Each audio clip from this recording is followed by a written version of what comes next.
featuring Mehdi Hasan. That is a hell of an understatement. But sure, we'll call them far right for now until they decide to label themselves otherwise, which a few of them make the decision to do. Yep. Whites are Native Americans. Yes, what are you talking about? You're not. What are you talking about? You're a little bit more than a far-right Republican. Great start. Whites are Native American. Okay. Easy. Hey, what can I say? I think you can say I'm a fascist. Yeah, I am. Listen to me. I am an immigrant. I'm speaking from personal experience. Get the hell out. I don't Mehdi Hasan's debating the master race today. like. I should get the hell out. Yes. Why? I don't want you here. I'm Mehdi Hasan. I'm a journalist. I'm the editor of Zeteo, and today I'm surrounded by 20 far-right conservatives. My first claim is Donald Trump is pro-crime and pro-criminal.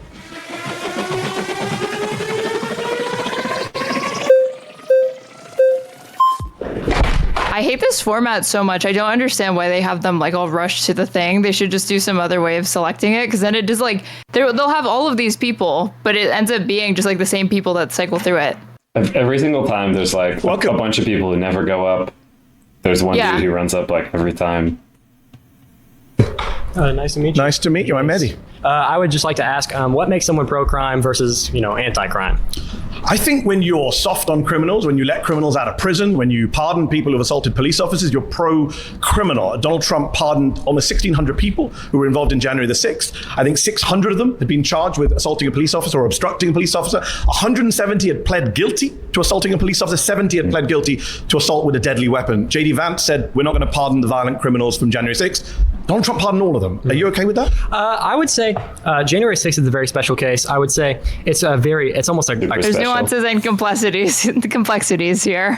It's so special. I know that you thought it was like an unambiguous case of an insurrection, but there's more to be told, more of the story apparently. Just me and Ben Shapiro about that. I would just phrase the question this way. Right now in the LA protests, if they were to, just for example, they were to rush the Capitol of LA, I mean, they'd have to move over all the homeless people living in tents on the steps of the Capitol. But if they were managed to get into if things were different, it would be an insurrection. Where the I president guess it's of like LA is inaugurated.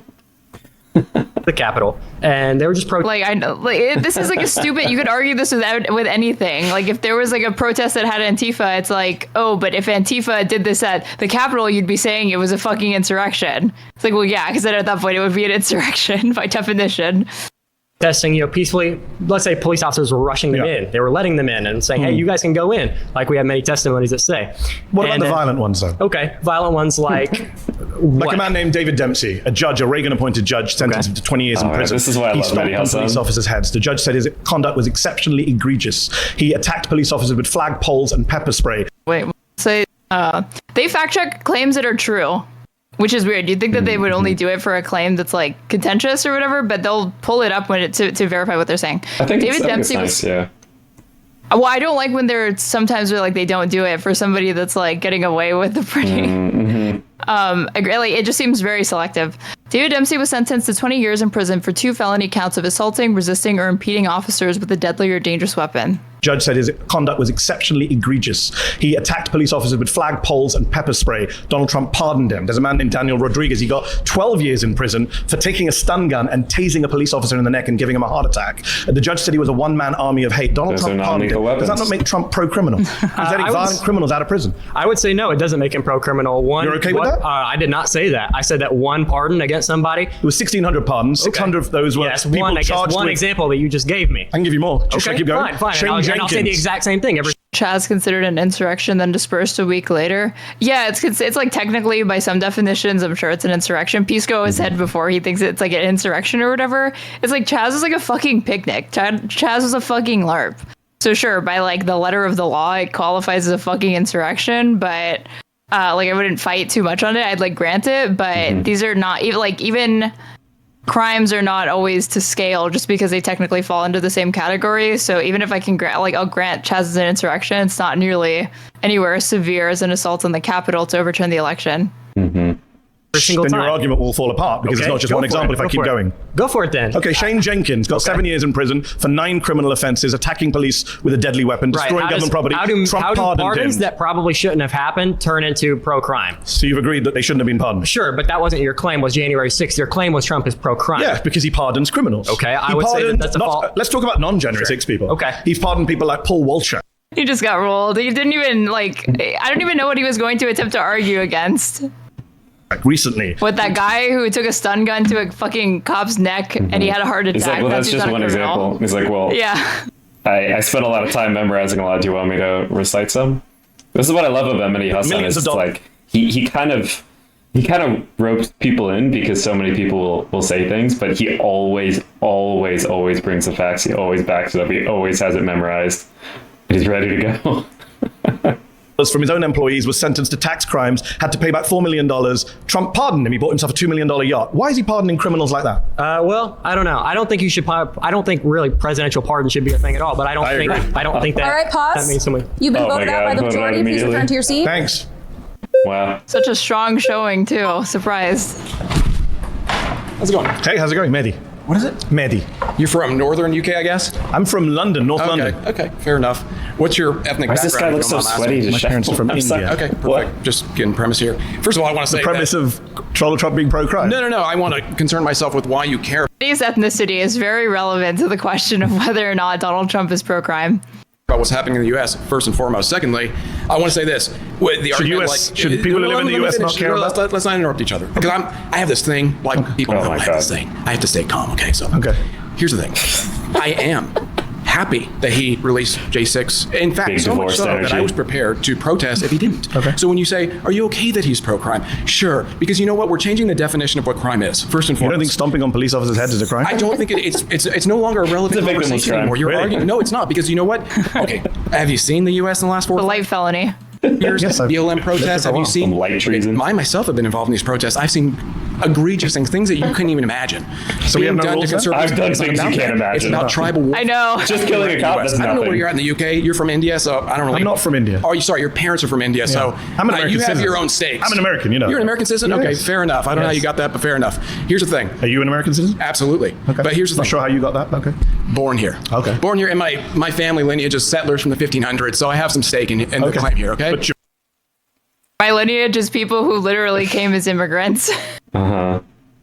a little different. you're a than yours. descendant of immigrants. Settled. And my You claim know- is I was just born here. I no, literally yeah. didn't do anything to accomplish this. It just Yeah. I just woke up that way. Okay. Very Native American to me. I am Native American. Whites No. are Native Americans. What are you Sorry. talking about? You're not. What are you talking about? Whites are Native Americans. Really? Bro, What was the happening hell? before the I 1500s? A room full of people just like proudly displaying their Oh, and idiocy. this guy. Getting confused That was with the guy on Somebody, Sam. Who I think that he's always there. I think he's part of the Jubilee production company. is he? Wait, that would make him a plant because he's like.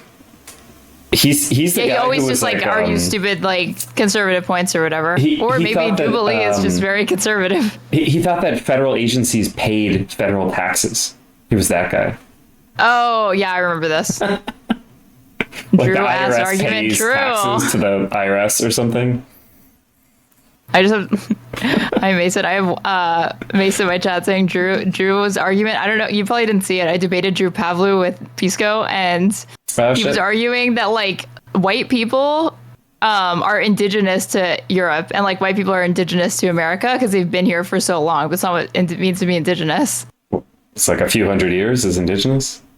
He was like also saying that like because he kept saying that like he thought it was unbelievable that Pisco and I were like, if you're born here, you're natural, like you're granted citizenship automatically. It ought to be that way. Mm-hmm. But if you're a naturalized citizen, it shouldn't be very easy to strip you of your citizenship, even if you commit a heinous crime. Yeah. And he was saying, well, at that point, if you engage like these Pakistani grooming gangs that are all over the UK, these people should be deported back to Pakistan. And it's like, well, are they citizens of the UK already? And he was like, yeah, but they should be stripped of that and then sent back over there. And I was like, well, why grant them citizenship in the first place if you're just going to be able to revoke it as soon as they break the law? Mm-hmm. I don't mind going on a tangent, but what was happening before the 1500s? Calm down. I think you're getting. What was happening before the 1500s? There was indigenous people here that came here from Do you know what Asia. indigenous means? Listen, before indigenous America, people can't come from somewhere else. Why do you ask a question if you're going to interrupt? I'm not sure if you know what the meaning of indigenous means. I do know what it means. It means they came here first, right? They came here from Asia by way of land bridge. I haven't argued with Neil deGrasse Tyson or anything. As a settler.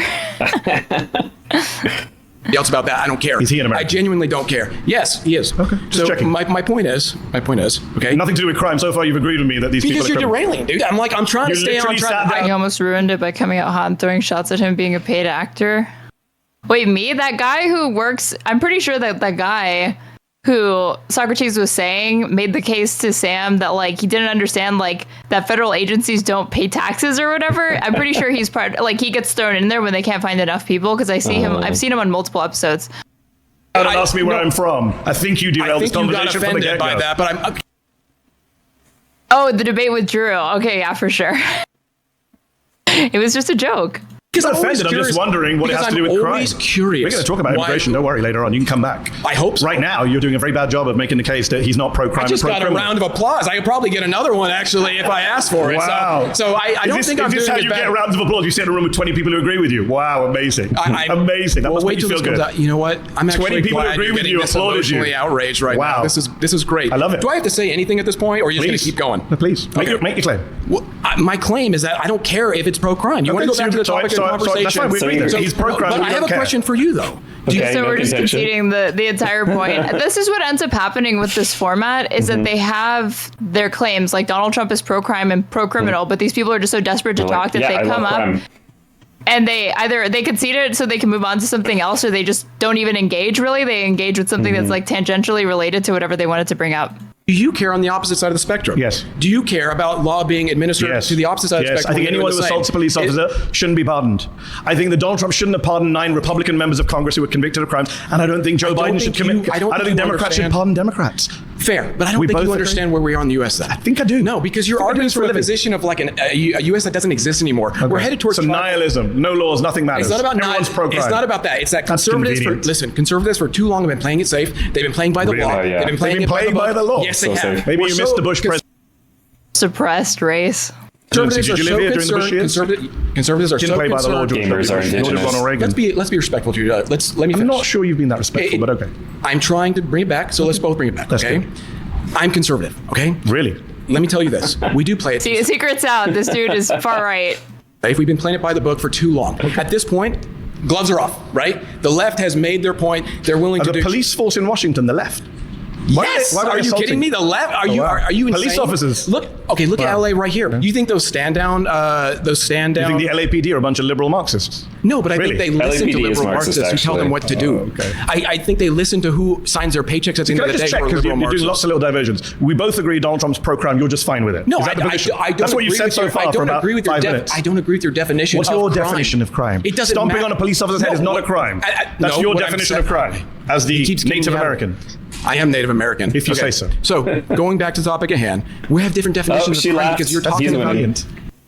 Sure, of his beard. There's a criminal code in this country. It's called the U.S. Criminal Code. You know what? Let's focus on what we agree on. I'm sure you and I actually agree on a lot more. Do we agree that people shouldn't stomp on police officers' heads? Can we agree on that? If you don't agree on that, then I really think this conversation is kind of pointless. No, because first of all, you're saying what? That the police have the authority, that they're given the authority? I don't accept the authority that's been given by liberal Marxists. Position? I'm a conservative or pro-police. Then you don't know. He's like an anarchist. Yeah. I don't, or like a sovereign citizen or whatever. Like, I don't recognize the legitimacy of law enforcement. Hey, listen, so you're redefining juggernauts right now. Okay? I'm telling you right now, you are going to be blown open if you think that my if we're going to struggle with the English language for the next couple hours, then what you're up against right now. Okay. 100%. Yeah. Newsflash: the conservatives are liberal to me. Okay. Neocons, libertarians, all those mainstream people, they might as well be leftists to me. Okay. That's how far to the right I am. Do you understand my position? So when you kind of guessed it when you say about obeying police, why would I give the authority to police? Do you know here in America? Do you think Donald Trump should be pardoning 9 members of Congress who committed financial crimes? Are you pro-financial crime? Do you pro-financial crime? All right, Thomas Timbo is. Pause. I think the people who clapped you have voted you out.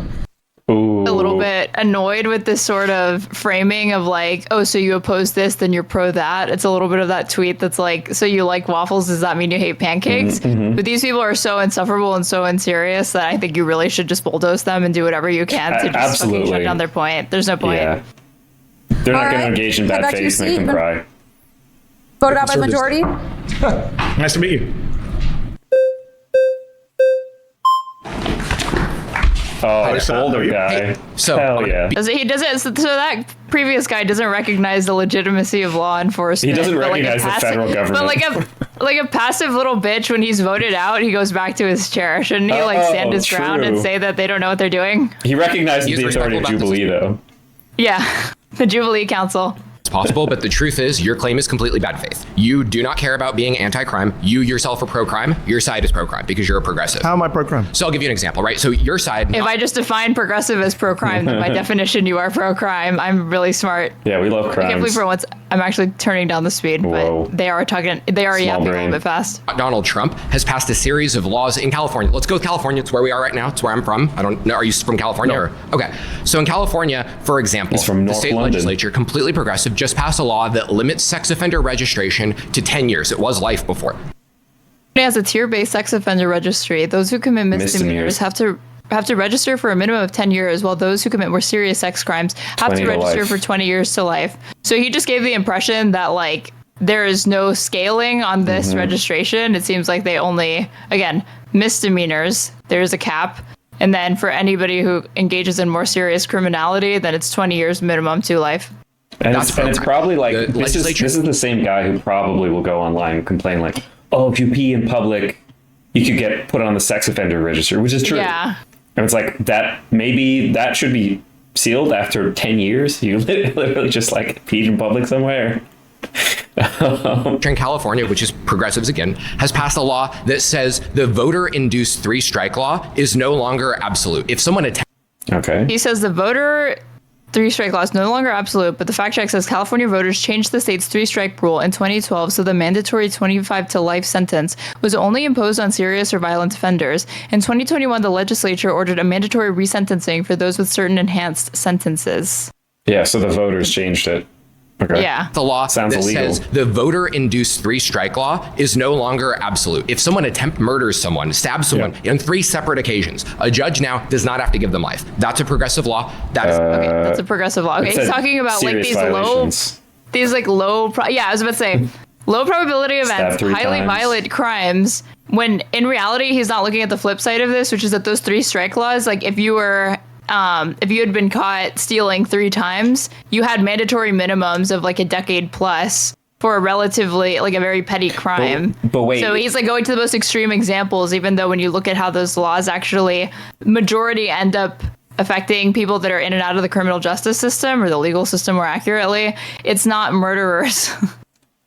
But it's like people that are like getting in charge for like low level offenses or non-violent offenses like misdemeanors and shit.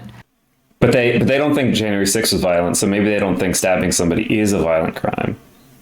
I'm curious, like, I wanted to ask, like, are there any crimes? Wait, what's a violent crime to you? Yeah, what's something that you don't think? Well, these people say that like burning a building is like burning property is already constituting violence, but again, brick through Starbucks, causing bodily harm to a police officer or to a bystander is apparently not unambiguously criminal behavior.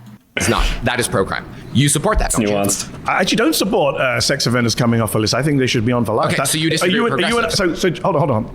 You and I both agree that sex offending is a bad thing, especially child sex offending, right? It seems like you and I agree on that. The legislature of California doesn't. So I'm not here to debate the legislature of California. And you're also like, he's also framing it like progressives wanted this when guarantee you there's no way that something like that would have gotten passed without moderate support or just like liberal support.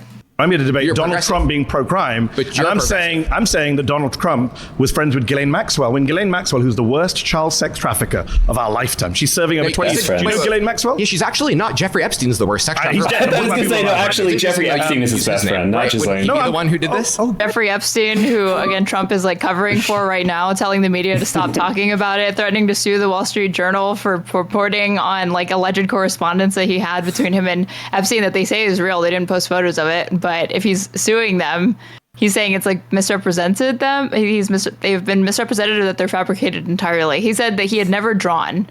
His son was like, he's never drawn anything, but he had drawn things. He had drawn different just like sketches and doodles for like charities and stuff like that. My father's never been near paper.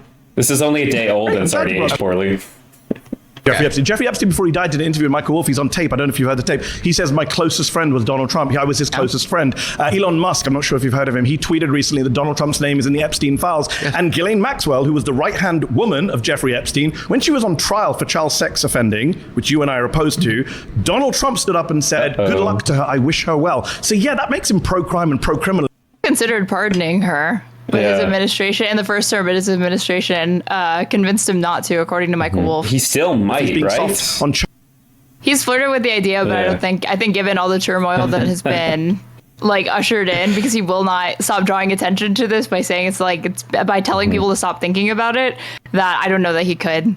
Sex traffickers, well, you just said they were Epstein. Friends. He's I'm saying he was friends. He was friends with Epstein. You haven't seen the videos? They danced together, partied together. Epstein said I was closest friends. He's not supported the pedophilia part. The only people supporting pedophilia are the left. Trump gave a speech about 20 years ago where he said Epstein's a great guy. He loves young women. A lot of them are very young. Nudge, nudge, wink, wink, laugh, laugh. So yeah. And then the contents of the letter that was reported in the Wall Street Journal was, hold on. Let me pull up what it actually was, because there's it's very cryptic and gross in retrospect. Oh, the something eternal, whatever. Yeah. You get older, they stay young. This actually. I'm not a robot. I swear to God. What does he say? It isn't clear how the letter with Trump's signature was prepared. Inside the outline of the naked woman was a typewritten note styled as an imaginary conversation between Trump and Epstein, written in the third person. Voiceover. There must be more to life than having everything, the note began. Donald. Yes, there is, but I won't tell you what it is. Jeffrey. Nor will I, since I also know what it is. Donald. We have certain things in common, Jeffrey. Jeffrey. Yes, we do. Come to think of it. Donald. Enigmas never aged. Have you noticed that? Jeffrey. As a matter of fact, it was clear to me the last time I saw you. Trump. A pal is a wonderful thing. Happy birthday. And may every day be another wonderful secret. It's written as if you were trying to indict somebody and you were writing a fanfic to inflame a rumor. That's what it sounds like that Trump wrote. It's just insane that, I don't know. Crime and pro-criminal. So you think he's pro-crime for having The cope is that they won't even engage with it. His fans are they didn't actually post pictures of his lies. And that he wouldn't sue them if he didn't think that he had a case. Actually, Obama. It's not true, because you can. Oh yeah, there's also that it's Obama and the Democrats. Do you have any friends who are criminals? Not that I know of. Certainly not child sex offenders. No, do you? No, of course not. Okay, so we're both in agreement again. So why are you defending Donald Trump? If it came out tomorrow that one of your friends was a child sex trafficker, you know what I'd do? You'd stop being friends with them. Yes, and I wouldn't say. And then I'd go on TV and I would say, "Oh, look, Mr. Hasan was friends with this guy 10 years ago. Therefore, he's pro-child sex trafficking." What if Mr. Hasan said, I wish them well when they're on trial? Wouldn't you ever go at me for that? You wish your friend well on trial? Yeah, child sex trafficker. Would you be mad? I wouldn't wish someone well, but that's Donald your Trump gotcha. did. That's your gotcha. It's a pretty big gotcha. He wished a friend well. Pretty big gotcha. Okay, he praised what you're really trying to do right now is you're trying to get back to Donald Trump on a personal level. Elon Musk says his name. What's his policy? Oh, you want to talk policies? Yes. So when he left office in 2020, he left behind the highest murder rate for over 100 years. He left behind the highest murder rate? That is the most bad faith claim you could possibly make. It's a fact from the CDC data. You know what? Here's why it's bad faith. Can I finish a sentence and then you can come back in? You're just lying to people. Donald Trump. I'm lying? Can I finish the sentence? Donald Trump does not cause the murder rates. Murder is a state law. Gavin Newsom is more responsible. Okay, this is what we're going to do. You can't actually see any failure that occurs while a Democrat is the sitting president. You can apportion blame to them because it's Biden's Edmund, Obama's America, right? But when it comes to anything negative happening under Trump, suddenly we understand how civics and the government works, and that's more to do. That's like a state issue. No executive power, so yeah. The murder rate than Donald Trump is. That's hilarious. So Donald Trump's not responsible murder rate, but other politicians who are Democrats. Yes, because it's a state level law. That's like saying I'll say Republicans are too. State governors who are soft on crime are the ones that are responsible for murder rates. Let me finish a sentence. When Donald Trump left office in 2020, between 2019 and 2020, according to data from the CDC, from the FBI, from Pew Research, there's a 30% increase in the murder rate between 2019 and 2020. It was the single biggest jump in the murder rate since 1905. Who's doing the murdering? Aren't they responsible? Who's doing the murdering? The murderers. So aren't they responsible for the idea that any adult American is not under the impression that if you are caught killing somebody else, it carries a heavy penalty and you're probably going away for life is so fucking stupid. It's just this very juvenile idea of what actually curbs criminal behavior that we need to make it even more stringent or who is show me the Democrat that has amended how many years you should be put away for murder or even manslaughter. Go up on his watch. What? Why did it go up on his watch? Gee, that's a real hard. That's a real hard one. Fighting crime. That's a real hard one to figure out, right? We shut down the whole economy during COVID. We told everyone they couldn't go out unless it was to violently protest. We told people that if a cop tries to arrest you, that cop's probably going to get charged with murder. No, I think the pandemic had a lot to do with it. But the pandemic didn't finish in 2020. What? The pandemic didn't finish in 2020. Oh, I didn't realize I got a raid. Thank you so much for the raid, the chap. Why the murder rate went up. If we're going to play the what about game, you guys blame Joe Biden for crime for years. But Joe Biden actively induces policies that are pro-crime. I'm asking you for Donald Trump. Okay. Name the policy that's pro-crime. I'll name one right now. I've asked you for like 10 minutes. I'll name one right now. No, you haven't actually. You talked about California legislatures.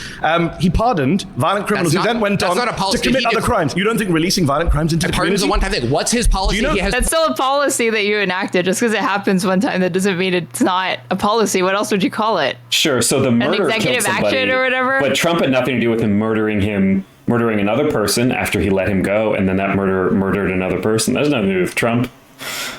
And then a lot of those January 6ers also got picked up later for like pedophilia, for like child Isn't it a lot? I know that like a couple of them already had penalties that were related to child pornography or child essay, like these disgusting crimes, and that nonetheless he pardoned them as well. The Proud Boys are now suing for $10 million because the pardon wasn't enough. They also have to have like the government acknowledge that their constitutional rights were violated and that they're worthy of a $10 million payout, apparently. A pardon is a one-time thing. Is a policy is not one-time thing. That's like Jimmy Carter pardoned the draft. You guys may want to dodge January 6th, the pardons. I'm not dodging that. Then deal with it. Did you agree with them? I'm going to right now. Do you agree with them? Jimmy Carter pardoned draft dodgers. Does that mean his policy was I don't support Jimmy Carter. Do you support the pardoning of people who went on? Like disavow or like instantly like just answer their thing to like move it right back to the actual point. To be prosecuted for sexually abusing a like, why did he think that Mehdi was going to fight on the thing about like he distorts and misrepresents the thing about the California legislature passing progressive like thing to let people off the sex offender list or whatever, and he was like, yeah, I disagree with them, or they shouldn't have done that. He just like accepts his framing and moves it right back to what it's supposed to be. And then on this, I don't know why this guy tries again for a very pathetic gotcha, like assuming that like he's gonna defend everything that the Carter administration did. Why? That's not even like a recent thing. Okay, but what about progressive, violent protesters for abolition in the 19th century, in the 1800s? What about them? I don't hear you condemning the shot heard around the world that started off World War I. 7-year-old child, illegal gun possession, reckless homicide. Now, see, there's more bad faith. There's more bad faith. He didn't pardon someone for sexually abusing a child. They went on to be convicted someone for rebelling against the government that they believed had rigged elections. That's what he pardoned them for. Okay, but if you end up releasing that person on the streets, it doesn't matter if you had a different motive for doing it. It's still the same outcome. He didn't pardon them for sexual child abuse. But they were criminals who committed those crimes. He let them out. So that means it goes up. Here's the thing. You say they're criminals because they did the crime, right? Yeah. Would you extend that to illegal immigrants, that they're all criminals because they committed a crime? I have a feeling your position the Supreme Court, we're going to talk about immigration. Someone who's illegally entered the United States, not a criminal, but somebody who illegally entered the Capitol is. Not according to the Supreme Court of the United States. The Supreme Court has said that anyone who enters the United States illegally is not a criminal. And we could jump to future claims. Can I get the case site? We can jump to 20. You want to get the case? The case site, please. You said the Supreme Court. The citation of the case. Yes, that entering the United States illegally is not a crime. It's called Arizona versus United States 2012. Pause. You've been voted out by the majority. Please return to your seat. I think that Mehdi was not going to be able to cite a decision. Oh, man. Hey, how's it going? How are you, sir? Nice to meet you, Mehdi. Did you see how almost nobody wanted to come up after that? I really just more because they don't want to fight on this. There's nothing to argue there. I'm pretty sure they were all, after realizing that like he's going to take it back to January 6th, they have nothing to, unless you want to defend that or say it's not criminality or misunderstood.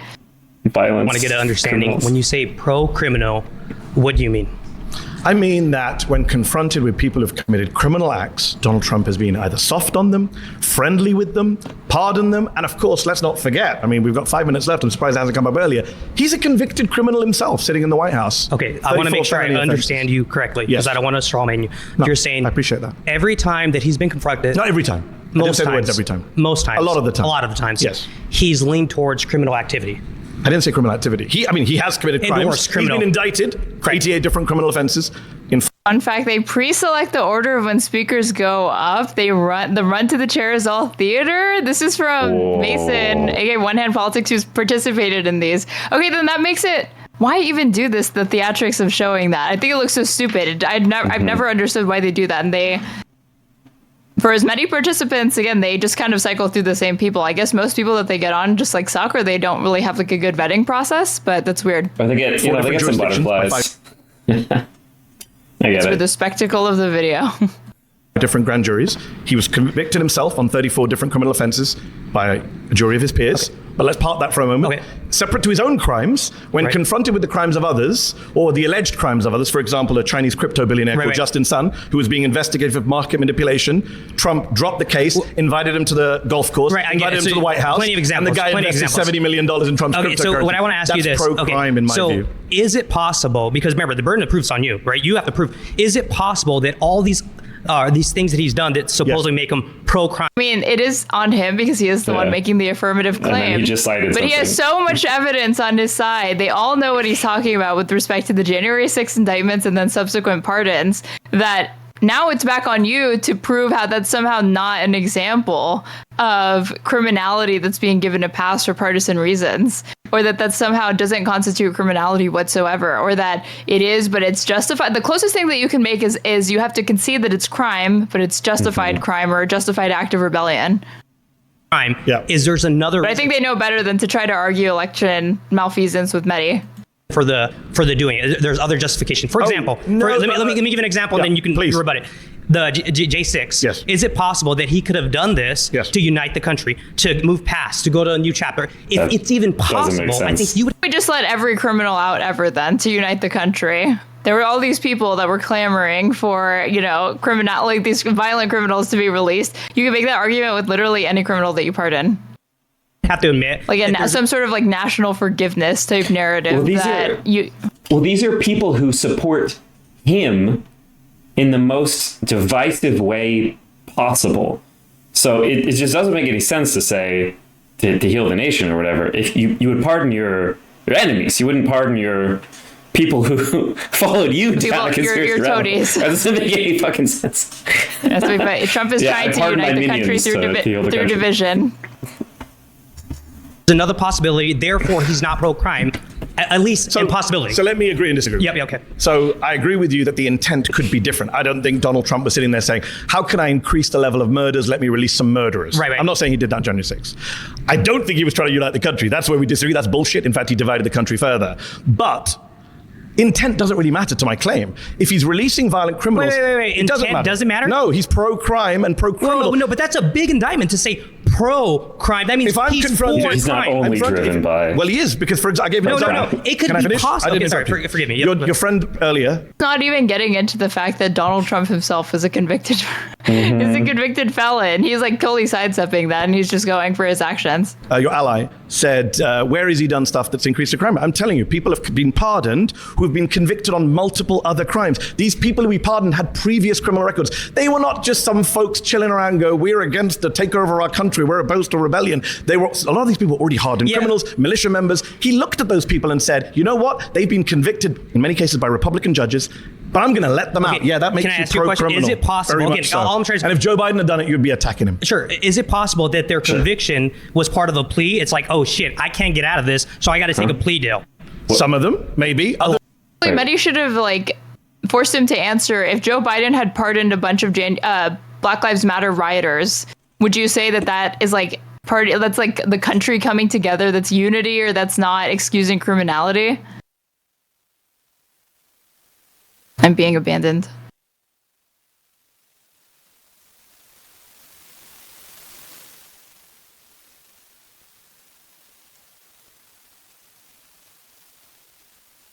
Second, guys.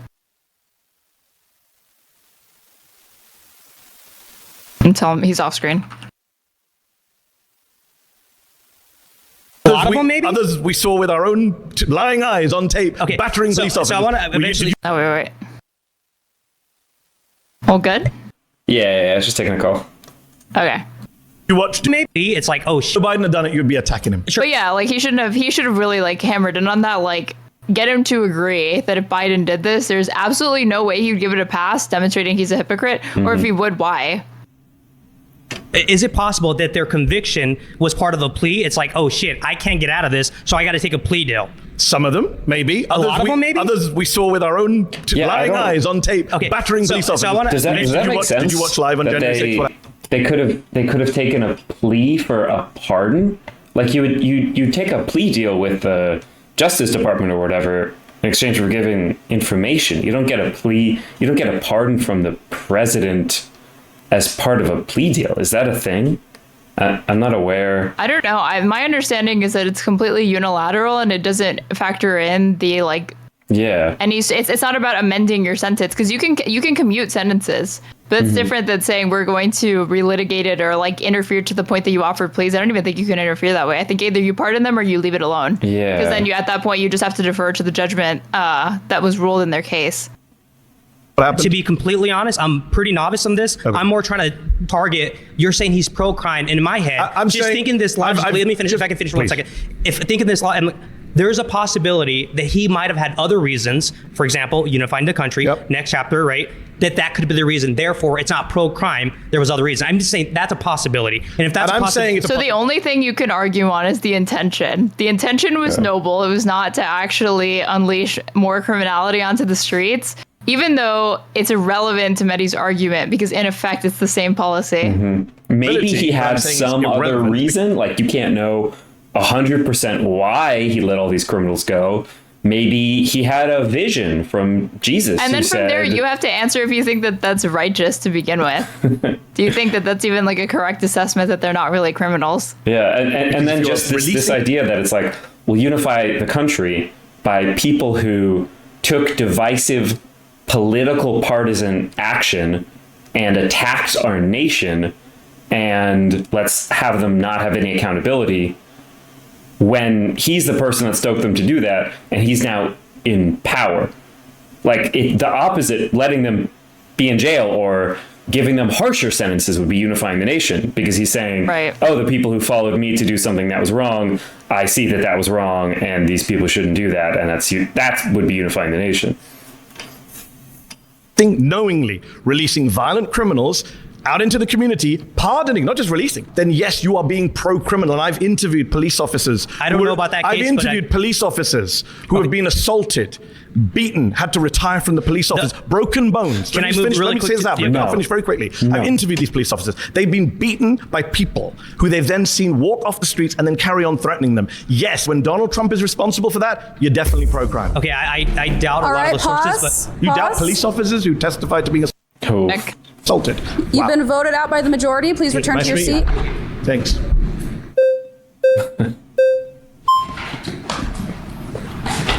So she was just faking running for us there? You, Mehdi.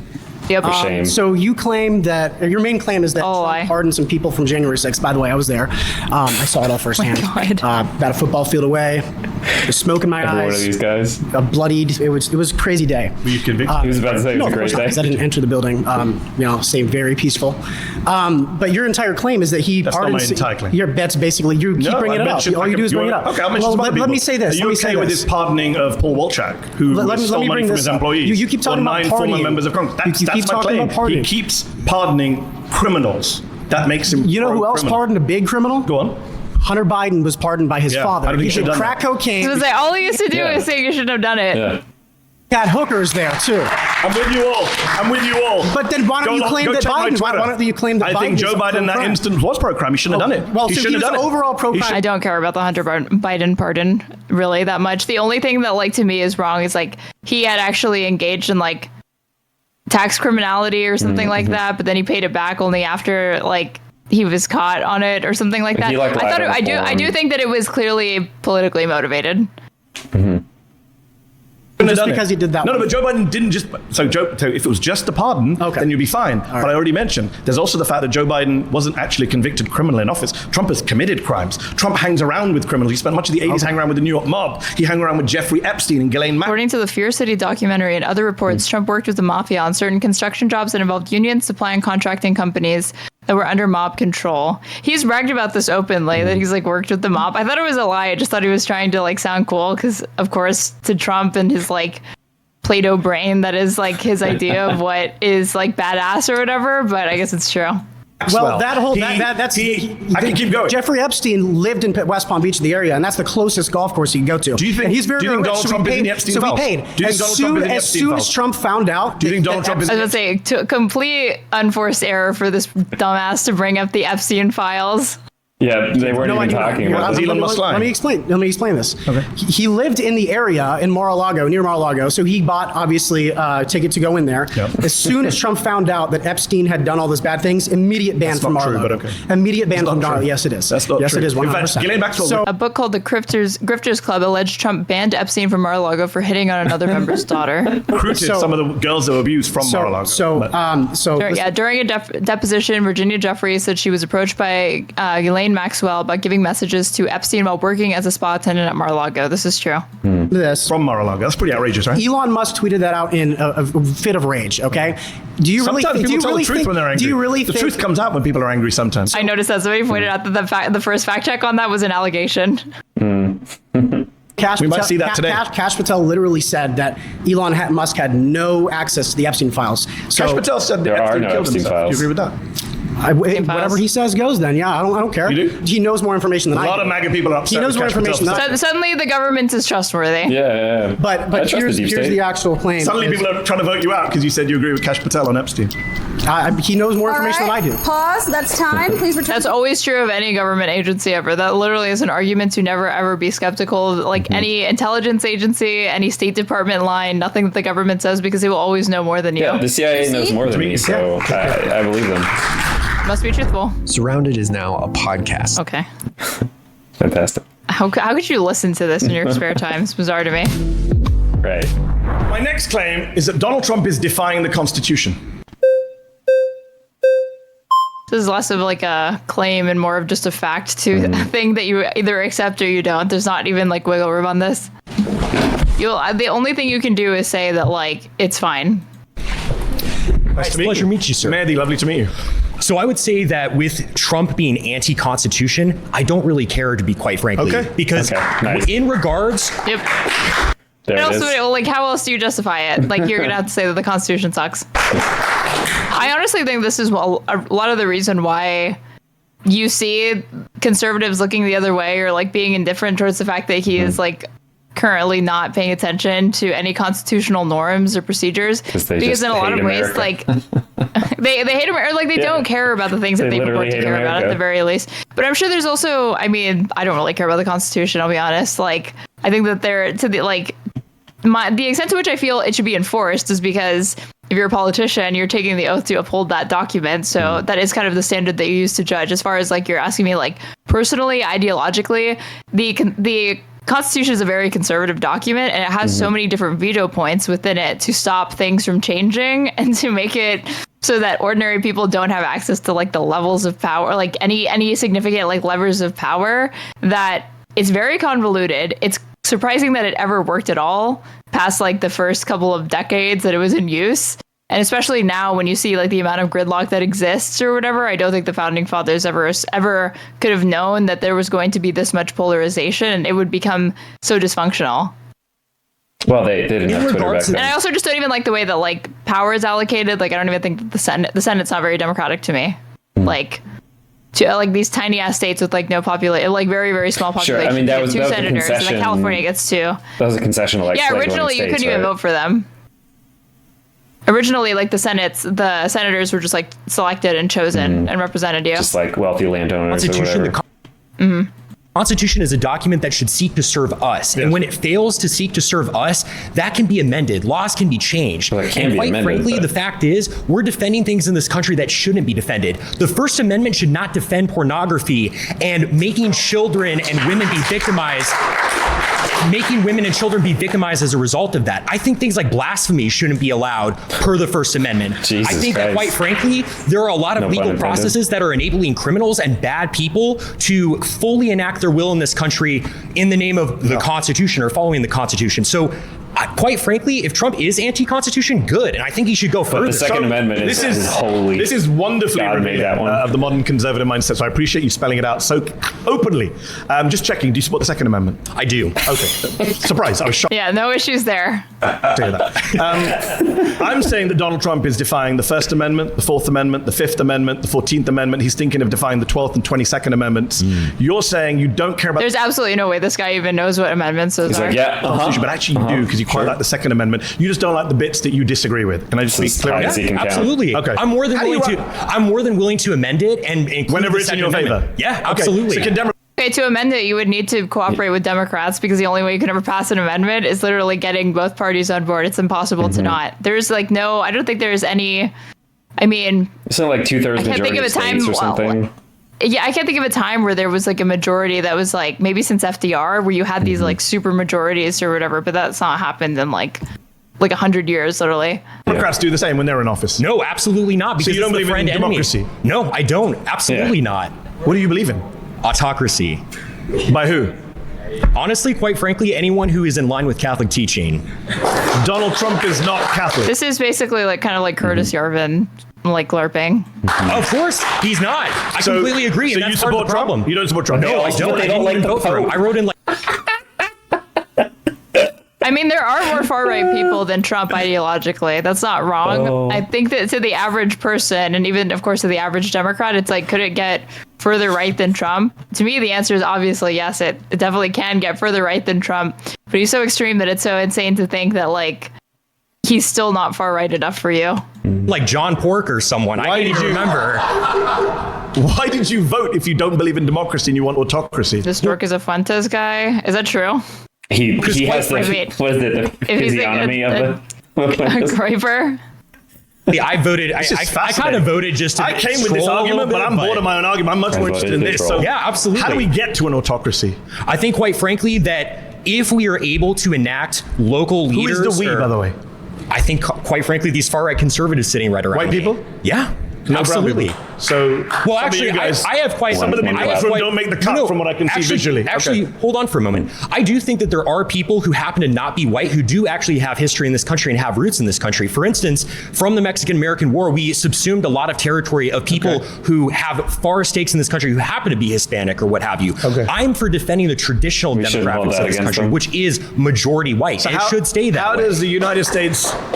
I mean, we've gone so off topic, but how does the United States look like under you? Sorry, what's your name? My name is, my name's Connor. It's a pleasure to meet you. Took a little bit of a doubt there. I use a pseudonym online. Fair enough. Fair enough. How would Connor's America look like? Well, quite frankly, I think we would deport people who shouldn't be here. No, I didn't ask about deporting. What does the government look like? What does the government look like? Yeah. I would say, quite frankly, it's under a sort of benevolent leader, such as Where does he Franco. come from? It could be a kind of aristocratic class. Could be someone who picks the autocrat. Frankly, the people. I mean, we could hold a vote on it. Election? What? It's the whole point of an autocracy that's not elected whatsoever. There's no democratic input. Kings were isn't that democracy? Well, sure. You can have a vote to get to that state. And then no more votes afterwards? Absolutely.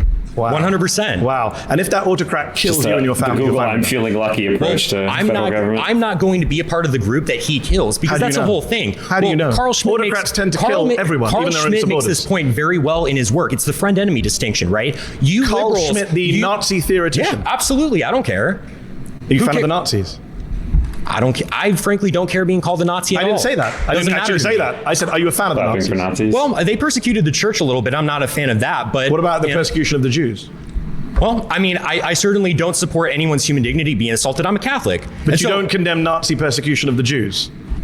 I think that there was a little bit of persecution. We saw that, which is bad. You're a little bit more than a far right Republican. You know, usually this makes me wonder if he actually is a groiper, because these people are usually foaming at the mouth to start, Pepe posting about these sorts of things, but he was very diplomatic in how he answered. I mean, it does lead me to believe he's some flavor of neo-Nazi, but usually they're like, if you're at the point where he's like, maybe I am a fascist or whatever, and by signaling that hard, I would have thought that he'd be fine with it.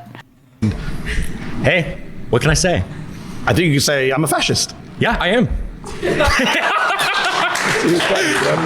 Absolutely. I'm just checking who's clapping just to get my set of where everyone is on this. Because you know that millions of people are going to be watching you on YouTube and checking out who the fascists and the Nazis are. I'm not ashamed of that whatsoever. No, clearly you're not. During the pre-war period, prior to World War II, it was only those parties that properly enacted the people's will. That's why they won. The conservatives were fat cats. They were aristocrats. Are you in favor of killing people who aren't like you?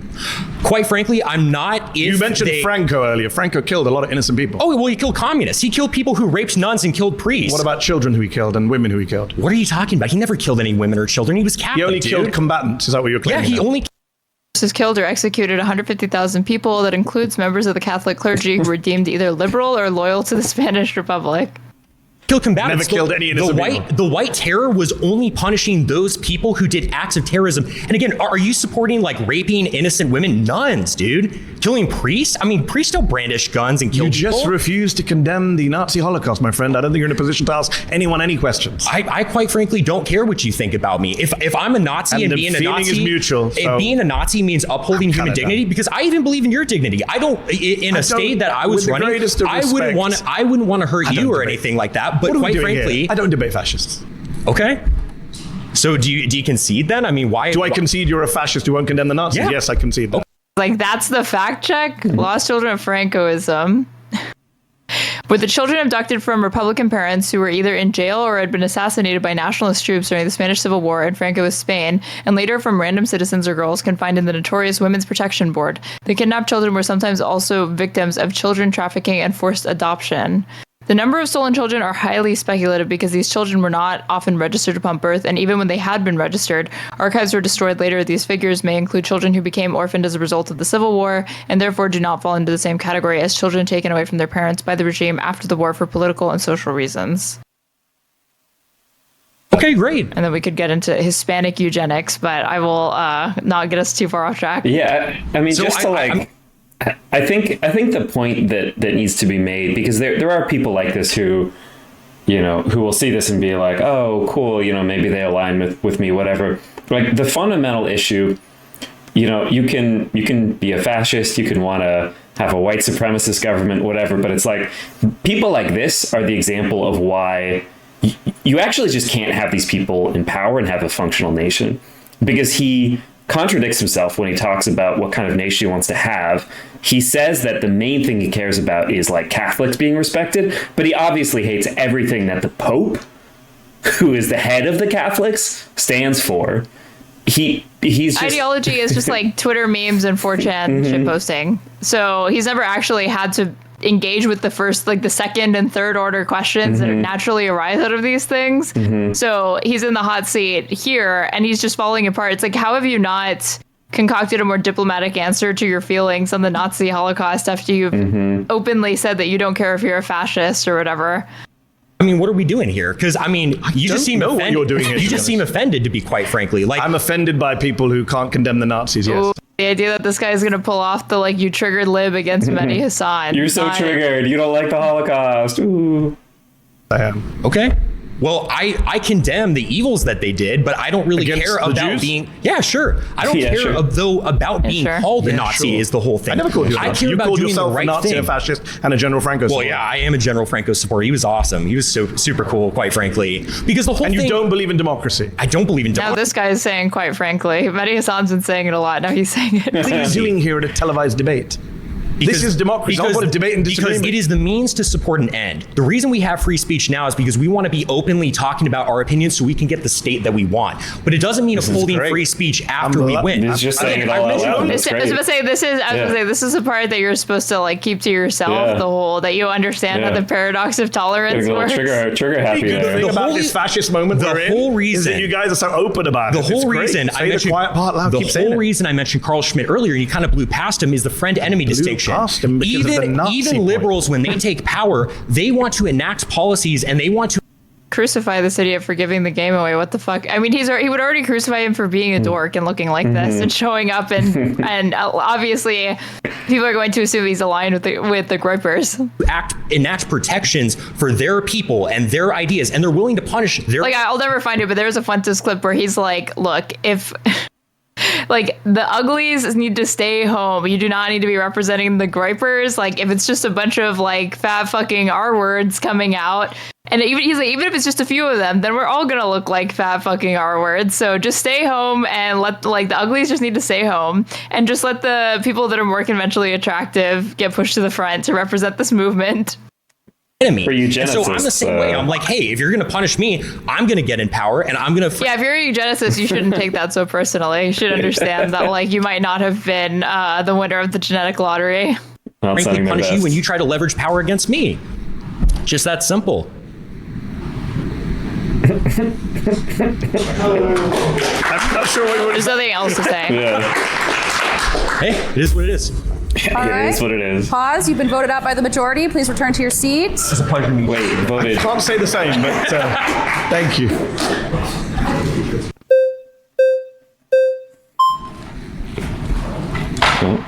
Good to meet you, Mehdi. Good to meet you, sir. All right. So I kind of want to start at the basics or the foundation. I want to see. Can I just check? Yes. Are you a fascist? No. Okay. I don't. I describe myself as. I was about to say, I just don't care if people call me that. I think just a Christian. Fair enough. I'm a devout Christian. Good to hear. So, I want to start. Like, what is your connection to the Constitution, and why do you? Yeah, the funny thing is, like, the one thing that guy had an issue, the previous guy had an issue with, is he was like, I didn't like his attitude towards Christianity, because didn't, like, Hitler and, like, other high-ranking Nazi party members, they literally thought Christianity was, like, a Jewish invention. They were like pagans or something. It was kind of mixed. Like he did a lot to mess with the church, but also got supported a lot by the Catholic Church, and they had like, you know, for you'll be able to tell I spent a lot of time watching those 2010s atheist versus Christian who's worse, whatever. But the God meet us, whatever, God with us on their belt buckles, with the Nazis, like they were something someone just put. Yeah. I mean, this. What you just said is like you're watching that again. Mm-hmm. This is about as useful as like a debating like a creationist. Yeah. Love it so much. Like what makes it so important that Trump would devise something like the Constitution to you personally? Great questions. My first connection is I'm an American citizen. I naturalized American citizen, took a pledge to this country, to the Constitution. As a previous speaker has said, Constitution's not perfect. A lot of things I don't like about it. I don't like the Second Amendment.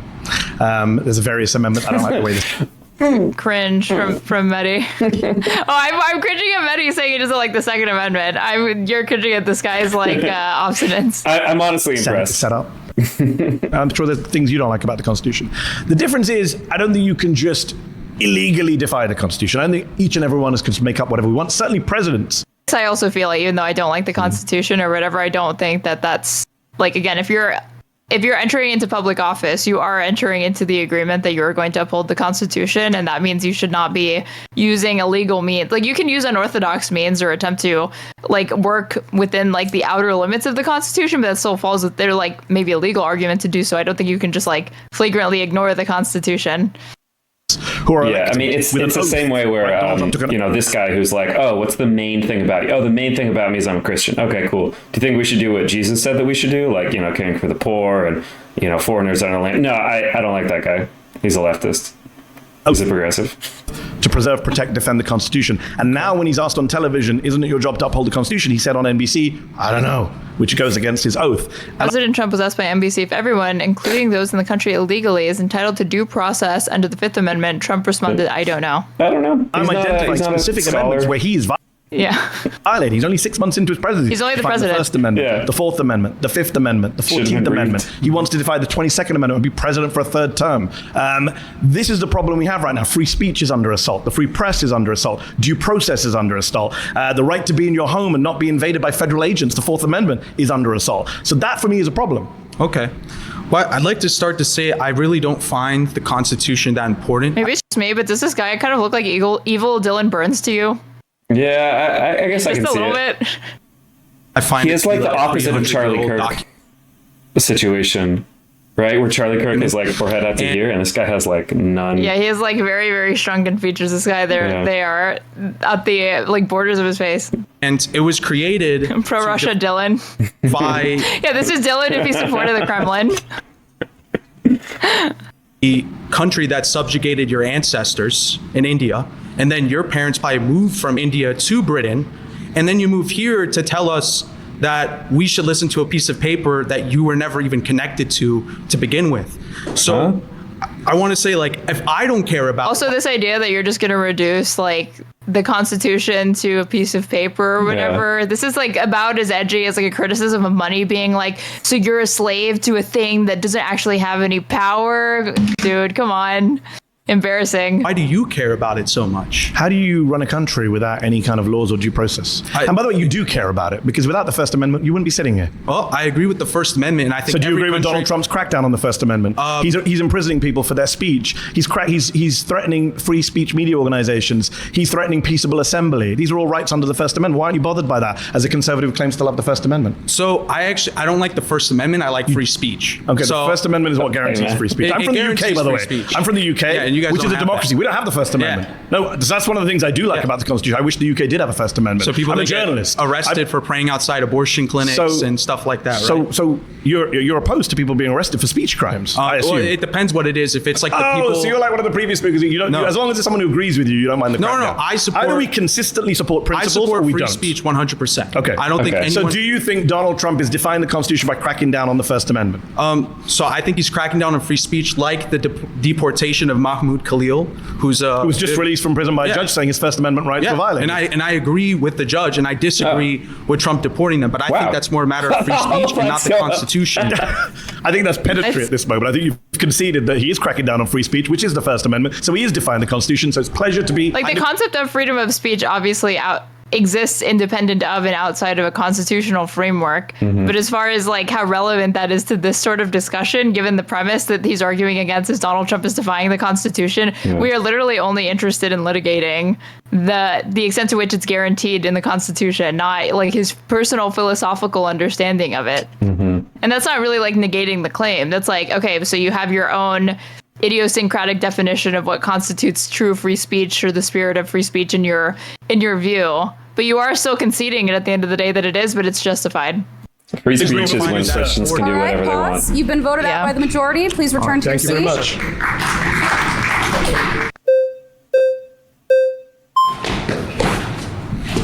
Hey, how's it going? I'm Mehdi. Mehdi, great to meet you. My name is Kai.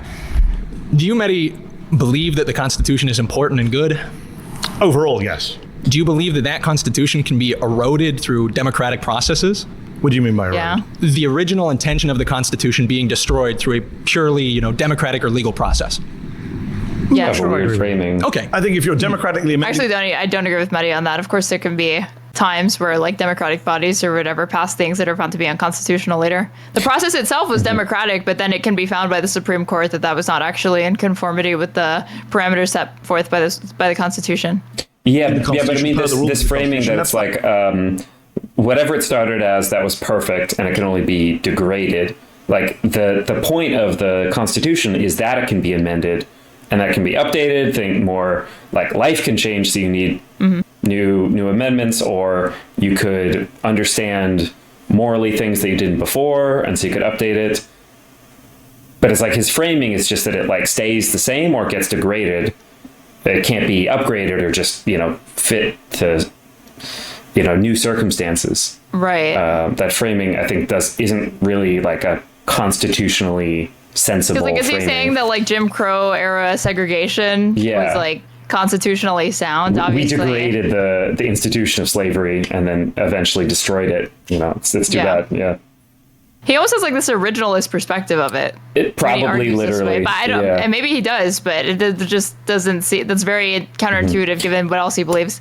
Fine. If we could find a constitutional way to get rid of the Second Amendment, I'd be pro that. So let's pose a hypothetical wherein the entire population of the United States has drastically changed. Yes. And the population now has completely different intentions about what to do with the country. Let's say it wants to give it all back to Mexico, dismantling the United States of America. If that's the case, then what's the use of the Constitution? It hasn't defended the country. In fact, it's allowed for its destruction. I don't understand the premise. How did the whole country change? Demographic replacement, mass migration. I mean, presupposing that there is this, like, well, let's let him cook this stupid point, and then I'll get to it. We're seeing a change in demographics, and there's what is I do want to talk about immigration. What's funny is that, like, to the extent that we're seeing changing demographics, those voters are actually getting picked up by Republicans in higher numbers than anybody previously expected. And the thing that they're talking about is literally a thing that Republicans did and then protected, because they offered Cubans the ability to be granted instant citizenship to the United States as soon as they set foot in Florida. And then it was actually Obama that changed that you weren't going to be granted like instant citizenship just because you were Cuban. And the only reason why Republicans oppose that is because Cubans vote very, very conservatively, reliably. Today. I hope we talk about it. Everyone's itching in this group to get to immigration. Yes, sir. I've saved it. Yeah, the argument is if enough Mexican people immigrate, they will give the country to Mexico. Even though the reason why Mexicans come here, it's like it's because they don't want to live in Mexico. For the most part. The longest con. It for But given we're on the sense of the Constitution, and you asked the question, what is the proportion of immigrants in this country? What proportion of the population is foreign-born? It's very difficult to measure because the actual projections of the number have been changing more rapidly. But what is currently? The best estimate of official estimate. I think it was about 15%. Yes. Yeah. Just under 15%. Which is, by the way, according to the census data, the foreign-born population of the United States is about 53.3 million, or 15.8%. Which is more actually than the original estimate was. So but 15% of the people are going to change the country, change the Constitution. How's that going to work? It's actually a nightmare. As someone who wants to amend the Constitution and get rid of things. Also, this idea that like he's also trying to draw an equivalence between if there was like a population transfer from Mexico deliberately into the United States versus people of their own free will immigrating and going through the legal channels that exist to immigrate to another country and then being granted citizenship, then at that point it's not, all of that is like, would of course be constitutionally protected. Yeah, and he's saying this thing like, oh, well, if we as a nation, if like 220 million Americans all decided that we want to give our whole nation to Mexico, which we'd probably have to work together with Mexico to do that. I don't think we could just give them us. Unilateral. 100% of Americans could want that, but if 0% of Mexicans want that, that's not happening. But it's like it's kind of the same thing as saying, it's like, wait, you're saying that like if I have free will, I could like jump out of a building? It's like, yeah, I mean, I guess like that's a thing about like choice and agency. Like this is not a critique of something. The ridiculous way the Senate is set up, or the Second Amendment on guns, or various other things. It's really hard to change the Constitution. They made it almost impossible. You know, last time we had a constitutional amendment? You know, like 20, 30 years ago. I understand, which is why I think members of Congress pay. Which is why, no, I get it. So where are you getting this stupid hypotheticals? Because these aren't even tethered to reality. He can't point to an instance where in a similarly developed country, you had this sort of influx of mass migration through legal channels that led to there being this very, very rapid, like, overhauling of the Constitution or some major change, or led to like there being this like a federation formed between two states that had previously had tensions with one another. He has like no historical example off of this. So it's just like, I accept the logic of it that could be true, but it's highly improbable. Scenario where 350 odd million people all become foreign-born migrants, or the children of migrants, immediate migrants, even though America is a nation of migrants, and then abandons the Constitution and gives the country back to Mexico. Outside of your imagination, where is that happening? Let's bring it back to the actual discussion. What you did is you entertained my hypothetical, but then instead of sticking to the point of the Constitution, you said, well, how would you bring about your hypothetical? And then when because you missed out the part where the Constitution is quite hard to change. Hold on. I understand that. I gave you. I also wanted to get a sense of where you are, and you're a great replacement guy. So that's fine. Okay. Yeah, and you're a real good journalist because you don't talk to people who identify as like a political ideology. I mean, that's a very liberal idea. I don't debate fascists. I'll talk to them. And I won't debate them. Frankly, that's upsetting. I think there's a big problem when we value freedom of speech so much, but any real journalist is not going to talk to somebody because they identify with the politically incorrect ideology. Just talk to the guy in front of you. What are you talking about? You literally stopped talking to him, and then everybody had to vote him out. Debating versus talking is very different. Okay. It's pointless, right? Okay, he doesn't believe in free speech. Okay. He doesn't believe in democracy. He was freely speaking with you. You're the one who shut up. No, he said very clearly. He said, I support free speech so that I can get one election. After one election, my guy comes in. And after my guy comes in, nobody gets to speak or vote again. We all listen to your Why conversation. would I debate that? We listen to your conversation. Let's bring it back to this topic. Let's bring it back to the Constitution. Please do. First, fourth, fifth, 14th Amendment. Those are the ones I'm saying Trump is defying. Do you support that or do you deny them? I believe that the Constitution is valuable because it represents yes or no particular interests of the founding stock of Americans. Which ones are those? Great. Do you think due process is important? Some would say that's at the very core of American Constitution. And Fifth Amendment. And what I think makes the Constitution function, what allows it to save this country and to actually make it work, are the people who are. I'm not sure. not equal, I have to talk to you. According to this guy, you're in violation of somebody's freedom of speech when you don't have a conversation with them, or if the New York Times refuses to publish my wonderful op-ed on how communism will bring about equality in the United States, then I'm being my free speech is being violated, my First Amendment rights as well.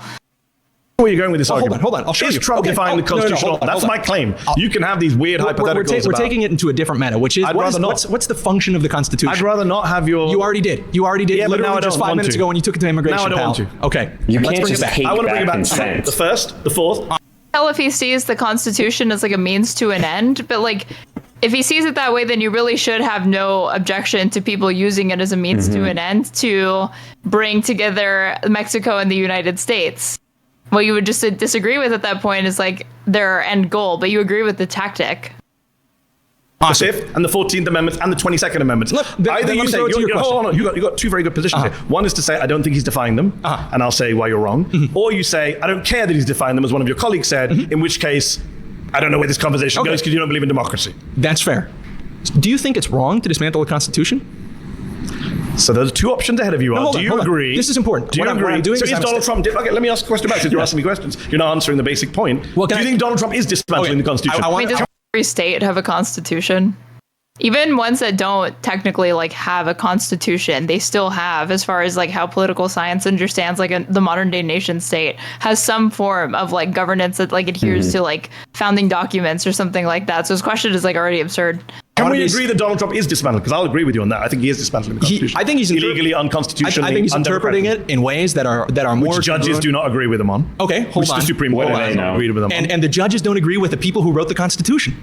How do you know that? Okay, let's. Honestly, like again, the only argument you can make is that his unorthodox interpretations of the Constitution are it's okay or not authoritarian to try to put that into place, but you no longer have an argument once he's ignoring federal court orders and injunctions from judges that he put into place or Republicans, because then at that point you're no longer just experimenting or trying to work within the parameters of the Constitution. You are at that point, if you don't want to comply, just saying like, yeah, I just want to be a king.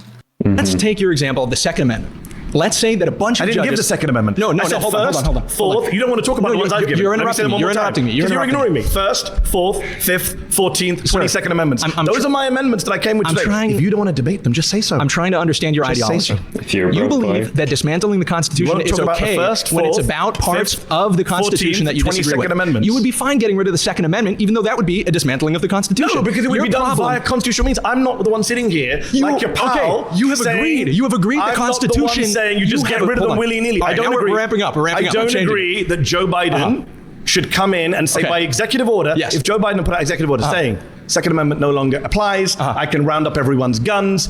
I don't agree with that. Your result is exactly the same. I don't agree with them. No, but I don't agree with the method of doing it. It's unconstitutional. That's fine. He would have been defying the Constitution, and I would have said so, but you can't bring yourself to say so. We've been sitting here for... Yeah, the critical point is not the fact that any president could technically abuse these powers in the way that Trump is, because like you're saying, that is kind of just like a thing that's trivially obvious. Yeah. The issue is whether or not you actually agree with it, and if they tried to do that, would you oppose it? That's the main point of contention here. Mehdi's not disputing that there are actions that any president could take, Democrat or Republican, independent, whatever, that maybe technically fall within the confines of the Constitution, but because they violate norms so egregiously, he would already be uncomfortable with them attempting to go down these avenues. I don't know if this guy is trying to argue that like that's still within how the Constitution works, or it's fine, or he's a hypocrite somehow because he never gave the impression.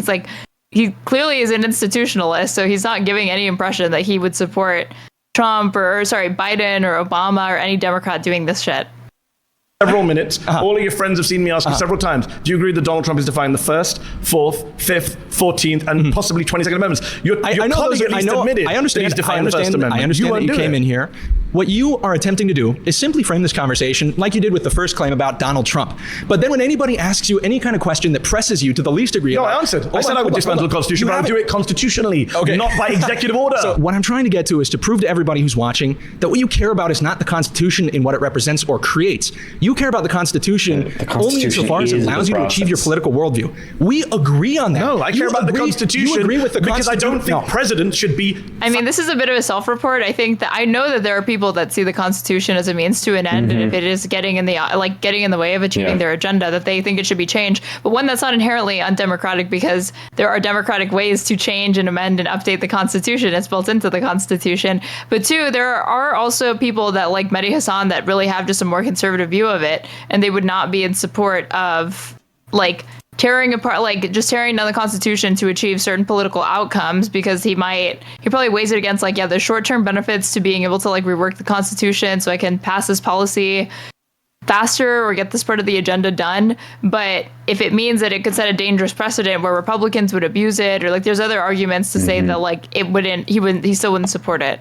Yeah, I mean, there's like the ultra lib position of like the only thing that matters is like the process or whatever. So it would be like Ruth Bader Ginsburg, who's like, it's like, okay, I might die soon. The appointment might go to Trump. That would be quite bad. But like, I think constitutionally, you're kind of supposed to just sit it out. It's a lifetime appointment. I probably shouldn't like step down. Like, there's that perspective where it's like, we kind of got to do whatever it says, versus, a more left perspective might be like, we obviously should respect the Constitution as like, this is the rules that we've all agreed to play by, but we should push them in whatever direction is like, better for people. And then there's this like ultra nationalist fascists that sees it only as a means, and like is willing to pull the rug up. That's like a kind of a qualitative difference as well, where Mehdi Hasan is like, okay, I'm not so sure about the Second Amendment. I'd be curious to know exactly what it is that he wants to change, or if he would kind of like amend it and replace it with something slightly different. But these guys are literally like, we want to have free speech right now so that we can coordinate putting all of you in camps, and then making sure that you can't communicate between those camps to like stage a revolt and escape from those camps. Right. It's a very, very different type of situation. Well, at that point, you don't even see it as like a means to an end. You just see it as an obstacle, because there is no way that, like, again, like the Constitution is conservative in like the traditional sense of the word, like the literal sense of the word, and that it is hostile to there being very, very accelerated or fast major changes and shifts in how it's used. Yep. So regardless of you trying to make the country further right, it is still going to be, if you're actually following constitutional procedures, it should still also be hostile to that because of separation of powers and checks and balances.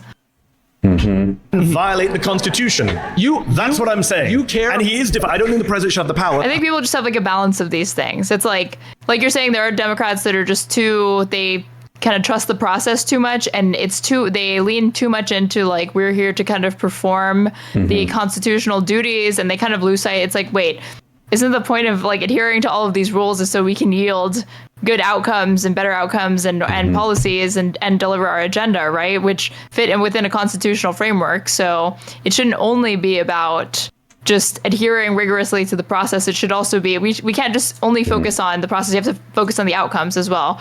But then he's like swinging in the other direction, assuming that people exclusively care about outcomes and there's no respect for the process of how you arrive at that outcome. To lock you and me up if we write an op-ed that he doesn't like. It's like most people want to decrease crime. Okay, well, it could logically follow from that we should deport every single. Well, I was gonna say, you could make that, or you could deport every man, every adult man that contributes. Like that will decrease crime quickly. I don't think most people are so interested. It's like a monkey's paw thing, though. That if you tell people that's how you're going to end it, it's like, well, I don't want it to end it that way. I meant like deport all the men having to do Xbox something like Island. that. Hell yeah. I think the president should be able to crack down on us if you and I could decide to go protest outside his parade. Or like somebody is like, I don't want there to be riots or whatever. Okay, then we'll just abolish the First Amendment. Then you never have to worry about it because the state is always justified in like cracking down to always prevent a riot. Well, I don't think people want that either. So him being like, people are so outcome oriented that they don't care about the process. The process is part of the outcome usually. I don't think the president should be able to deprive you and I of due process or come into our homes without a warrant. And I think, well, let's on an agreement then. All right, pause. You've been voted out. If conservatives worship it like a religious document that shouldn't be changed, Mehdi understands it can be changed, but it should be hard to change. Yeah, in some weird way. Well, a lot of these people are saying that they don't care about the Constitution, so I don't even know it's like that they look at it as a religious document that it shouldn't be changed. But what they're saying and this kind of, I guess, conforms to their conservative worldview. If you have this like originalist, literalist interpretation of the Constitution, then you do recognize that like it is highly constraining if you have these sorts of agenda items that they want. So you do kind of have to just overstep it or whatever. And like it would naturally lead you to the conclusion, well, it needs to be abolished, because if you won't open yourself up to the idea that like maybe it is a living, breathing document, there's different ways you could interpret it, and there's still ways to get my agenda passed, my undemocratic agenda passed democratically. But that takes more time and effort, so they just skip to, they don't want to, and you'd also have to acknowledge, again, it can be interpreted in lots of different ways. So they have this conservative view of how it functions, and they're like, oh, well, this sucks, so let's just get rid of it. Mm-hmm. It's good to meet you, Kai.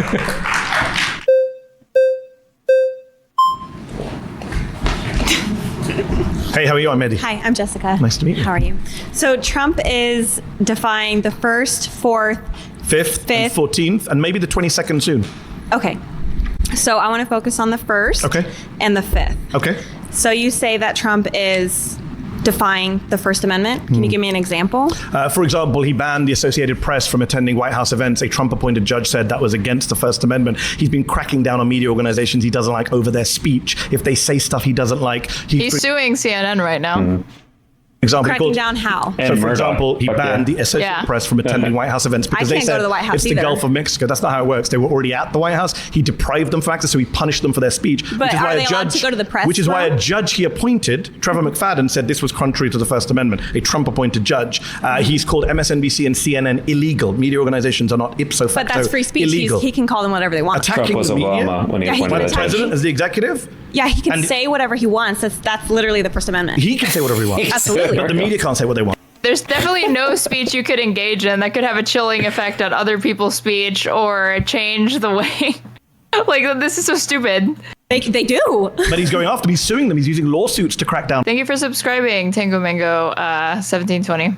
On the press. They Presidents used have not done that lawsuits before. to give him 34 felonies that Hillary Clinton did. No media gave him a lawsuit. No, but people on the Democratic side. We don't talk about the Democrats. Okay. So he can call them whatever he wants because that's the freedom of speech. He can even threatened to imprison reporters. He absolutely. He wants to imprison. He said reporters should go to prison for reporting. President Trump suggested jailing reporters who publish classified or other sensitive information if they refuse to disclose their source. To her, this is just like a benign example of free speech. And some of them would prison rape. Right? This is also just stupid because, again, there are such things as speech acts. I can't put a whites only sign on my business and then argue that I'm just expressing that's like an extension of my free speech. God, it's a joke. So sensitive. Jeez. First Amendment.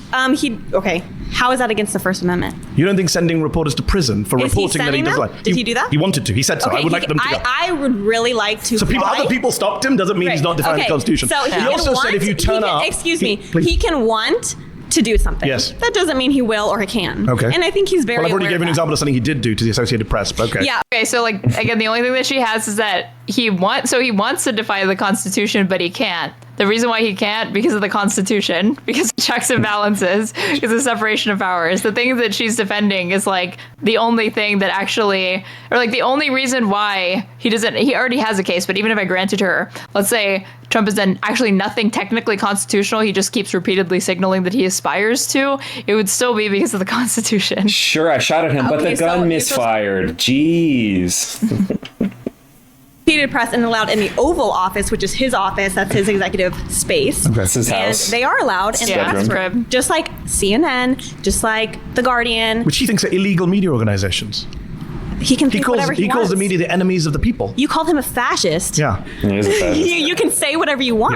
Yes. But the president is. I'm not the president of the United States with the executive power to crack down on the media. The First Amendment only applies to the citizens, but not the president. I never said that. States. In fact, Donald Trump runs his mouth. Pretty much, yeah. Absolutely, he does. And he doesn't just say stuff. As I said, he actually does stuff. He actually does crack down. For example, Fifth Amendment. Yes. Due process. Yes. Judges have actually said you have violated due process. Yes, except for people kind of forget the Clinton, the 1996 Immigration Reform Act, where you can get limited due process when you have expedited American citizens. No. What about American citizens? Who's getting deported? That's American. Two American children have been deported multiple this year. No. Their parents have been deported, and their parents say, no, the "I'm father going was to take American. my baby." No, was mom legal? We don't know because they didn't go to court, and the judge. They don't have to go to court. Yes, that's not a part of the due process. Are you a lawyer? Okay, now you've shifted the claim from there were no Americans that were deported to they haven't sued the government for that. Aware because there was like a family that was deported to Guatemala and apparently like a child for like cancer treatment or something like that. And then they actually had the ACLU reached out and they were going to represent them, but then they declined or said that like we may still take legal action, but we're not pursuing it right now. So lawyer. But doesn't mean it hasn't happened. We're making an argument. Are you a lawyer? It's a simple question. No. Are you a lawyer? Okay, we're making an argument. I'll take that as a no. A Trump-appointed judge. Just a pause. Sorry. In the case, when it comes to the First Amendment, it pretty much that's for the citizens. That's not like no one needs the most arguably powerful agent of the federal government to be given like freedoms by the Constitution or whatever. That's not right. That's not the thing that not even for the citizens, just for people. Yeah. That's why a lot of these arguments are falling flat in court about illegals don't have the same rights. It says Congress shall make no law abridging this freedom. Yeah. This freedom, it doesn't and there are different instances where the Constitution explicitly designates an amendment that's guaranteed to citizens versus one that's guaranteed to people. So just anybody that's like within the interior of the United States is already guaranteed that. Exactly. Yeah. Not some Marxist lefty judges you people like to call them. A Trump-appointed conservative judge said it is illegal and unconstitutional to expel or deport an American citizen without meaningful process. He said that in April. So that was an act that Trump did. It wasn't speech. He got rid of an American citizen from the country without process. So that's the Fifth Amendment violation. And this is only, again, Mehdi's being nice by just keeping it to the first term. Or sorry, to the second term. This is not even like getting into really like anything from the first term, except maybe the reporters thing. So far, when he said like then to like jail a reporter, I think that did happen in the first administration. But like he's mostly just keeping it to things he's done in the last 6 months. I'm not up to date on that specific case. I can give you more. I'm sure you can. So you weren't aware that American citizens are being deported. It's a pretty big story. Yeah, maybe if you read the fake news, you might know. What? If you read the fake news, you might know what's going on. A lot of American how would I know what's going on if I read deported. fake news? I don't watch CNN or Rachel Maddow. Sorry. That's why you don't know that your fellow citizens have been deported this year. My fellow citizens. Are they not American citizens haven't been deported? Okay. When a child goes with their All right, guys, that's time. Please return to She bodied him. Am I right? Nice to meet you. Nice to meet you. Man. Before we go any further, we want to... Oh, God. The way she's like, wow, I bet you like spend a bunch of time researching all this stuff, and then you probably wrote some notes about it. A loser, nerd. My next claim is that immigrants overall are good for America. Oh. No, Daniela, you beat me. Hi, how are you? Hello, nice to meet you, Daniela. So in regards to your claim, I just want to start by asking this. Do you care more about helping Americans or immigrants in this claim? Immigrants are Americans. I'm an immigrant and an American. Well, immigrants are not Americans. Americans are the people that were born here. That's not true. What's the basis of your claim for that? Are you talking about people that get naturalized in the process of becoming American? 14th Amendment. Have you read? I don't understand why these people try to go down semantic rabbit holes to attempt to convince. You're clearly there's a disconnect here with the way you're using these words. So you defining it in a particular way is like not going to be convincing to anybody. Okay, yes, I have. Citizenship clause. It says any persons born or naturalized in the United States are citizens of the United States. I'm aware of that. There's about 40 to 50 million naturalized Americans in this country. Yes, but... You didn't seem aware of it because you said Americans versus immigrants. So, but are you understanding that the process of getting all these immigrants that come in here we've been also, the millions of immigrants, it's up to Americans if they get like rambling already. What is she talking about? I don't even know what she was saying, like if he was actually less American or more American, like if she was offended that like he still refers to himself as an immigrant even though he's a naturalized US citizen, even though it's like not mutually exclusive. You can still identify that way. I think she was setting a trap where if you were talking to a normie and you're having this topic and say, do you care more about Americans or immigrants? And they'd say like, oh, you care about both. And he's like, well, I care about Americans. Well, and you start to create this kind of like moral high ground, whatever, that signaling to your base, and he definitely avoided it because he's a G. But I think that's where she was going. For sure. No, I know, but I know that she doesn't see him as American as like herself or whatever, but it's weird because her argument could like that only strengthens her claim or like strengthens his claim that you should not look at naturalized citizens as less American simply because they were not technically born on U.S. soil first, because once they've been granted U.S. citizenship, then they're citizens. Yeah. So I'm not sure. So like her being like, that's not what like immigrant means or whatever. Like, are you either arguing against the idea that anybody could be naturalized, or how do you mean? It's the last 20 years now, and it has dramatically affected. Am I hearing an accent from her? Somebody already accused her of being an anchor baby, so. Americans here in the country, which positively, I would argue. People like me and everyone around here, we cannot find homes or even get jobs within our own field that we go to college for, that we get into debt for. European, maybe? And because more blue collar. This person definitely has some sort of accent. Work, especially in construction, agriculture, and so forth, and the hospitality industry, we cannot get jobs in those fields. So it requires. Are you looking for a job in construction? I am not. No, I went to college. Okay. Many people here are in college or went to college, but we can't even find jobs in our fields. Also because of the H-1B visa program as well. But in regards to just your claim about immigrants specifically, we cannot even get not American. No, I think she probably is American, but I wouldn't be surprised if she was raised. She's like the child of immigrants. I'm getting jobs like Polish. to pay for housing. Unemployment is at a record low right now, even under Donald Trump. And I'm not a Donald Trump fan, but I would say unemployment under both Biden and Trump has been at record low levels. Okay, is this in regards for American citizens? Yes. Okay. Yeah. Okay. Well, I'm unaware of that statistic, but from what I see, only illegal immigrants have low unemployment. American, and I employ many American citizens, both naturalized and the ones born here. I employ Americans. My parents came Americans as defined by you. My parents came as immigrants and became naturalized, so I'm not necessarily opposed to immigrants. So you're the child of immigrants. Correct. I'm a child of immigrants. I was born. But you don't accept that immigrants are Americans. Not at this moment. So your parents are not Americans. Not at this moment. So hold on, your parents are they're Americans. citizens. They became naturalized. You just said you can't be citizens. Okay, but like you knew that about him as well. Naturalized. No, I was born here, and I'm not opposed to naturalization. I never said that I'm against naturalization. Are you against naturalization? No, she's gonna find another way to pull the ladder out from behind her. Never said I was against naturalization. You began. Everyone was here. They can play it back on YouTube. Oh, no. You said Americans or immigrants. Are your parents Americans or immigrants? No, my parents are United States citizens. But they're immigrants, you said. No, they came here as immigrants. However, but so I want to make the claim that we cannot I came here as an immigrant. I'm an immigrant. At this point, she wants. Okay, so I see where she's going with this. The distinction is that she needs there because of her personal circumstances. She needs immigrants that have become naturalized citizens to no longer even like be able to hold the moniker of an immigrant because she sees it as like in contradiction with being an American, but it's obviously not true. Yeah. They came the United States economy. With the way this is going for you. The United States economy was not at.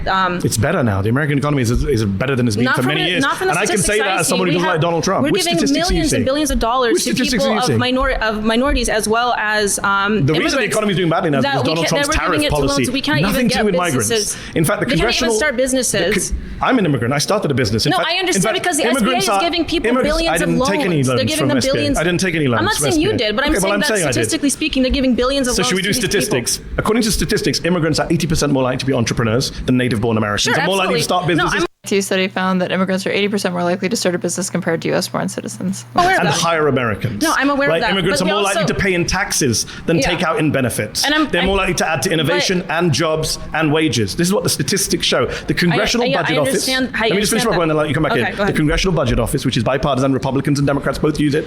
They have said that the immigration surge that you mentioned will lead to an extra $9 trillion of GDP over the next 10 years. That amounts to $65,000 per American household. That's $65,000 for each and every one of you holding up a red flag. Translation, immigrants are 80% more likely to become bourgeois capitalists. Suddenly I'm anti-immigration. Oh, hell yeah. Okay, I understand. All right, that, pause. You've been voted out by the majority. Please return to your seat. I actually had hope for her. Yeah. Thank you. She's easily, this has been like one of the worst exchanges because she has such dumb priors. Oh, this guy. Hey, how's it going? I'm Mehdi. What's going on, man? Nice to meet you. All right, so first, before I start, I need to know what you mean by good. I can talk about the economy, I can talk about culture, I can talk about all those things. I need to know what you mean. All of them. I'm saying immigrants are good for the economy. They're good for culture. Lower wages are they're good for society. Where's the lower wages? What do you mean, where's the lower wage? I also think Mehdi is too hard on her. I think he was interrupting a little bit too much. I didn't think she got the chance to speak, but I don't think she would have looked any better if she was allowed to fully articulate her ideas. The votes made him into a liar because he would have let her go after, but then they cut her off. It's kind of sad.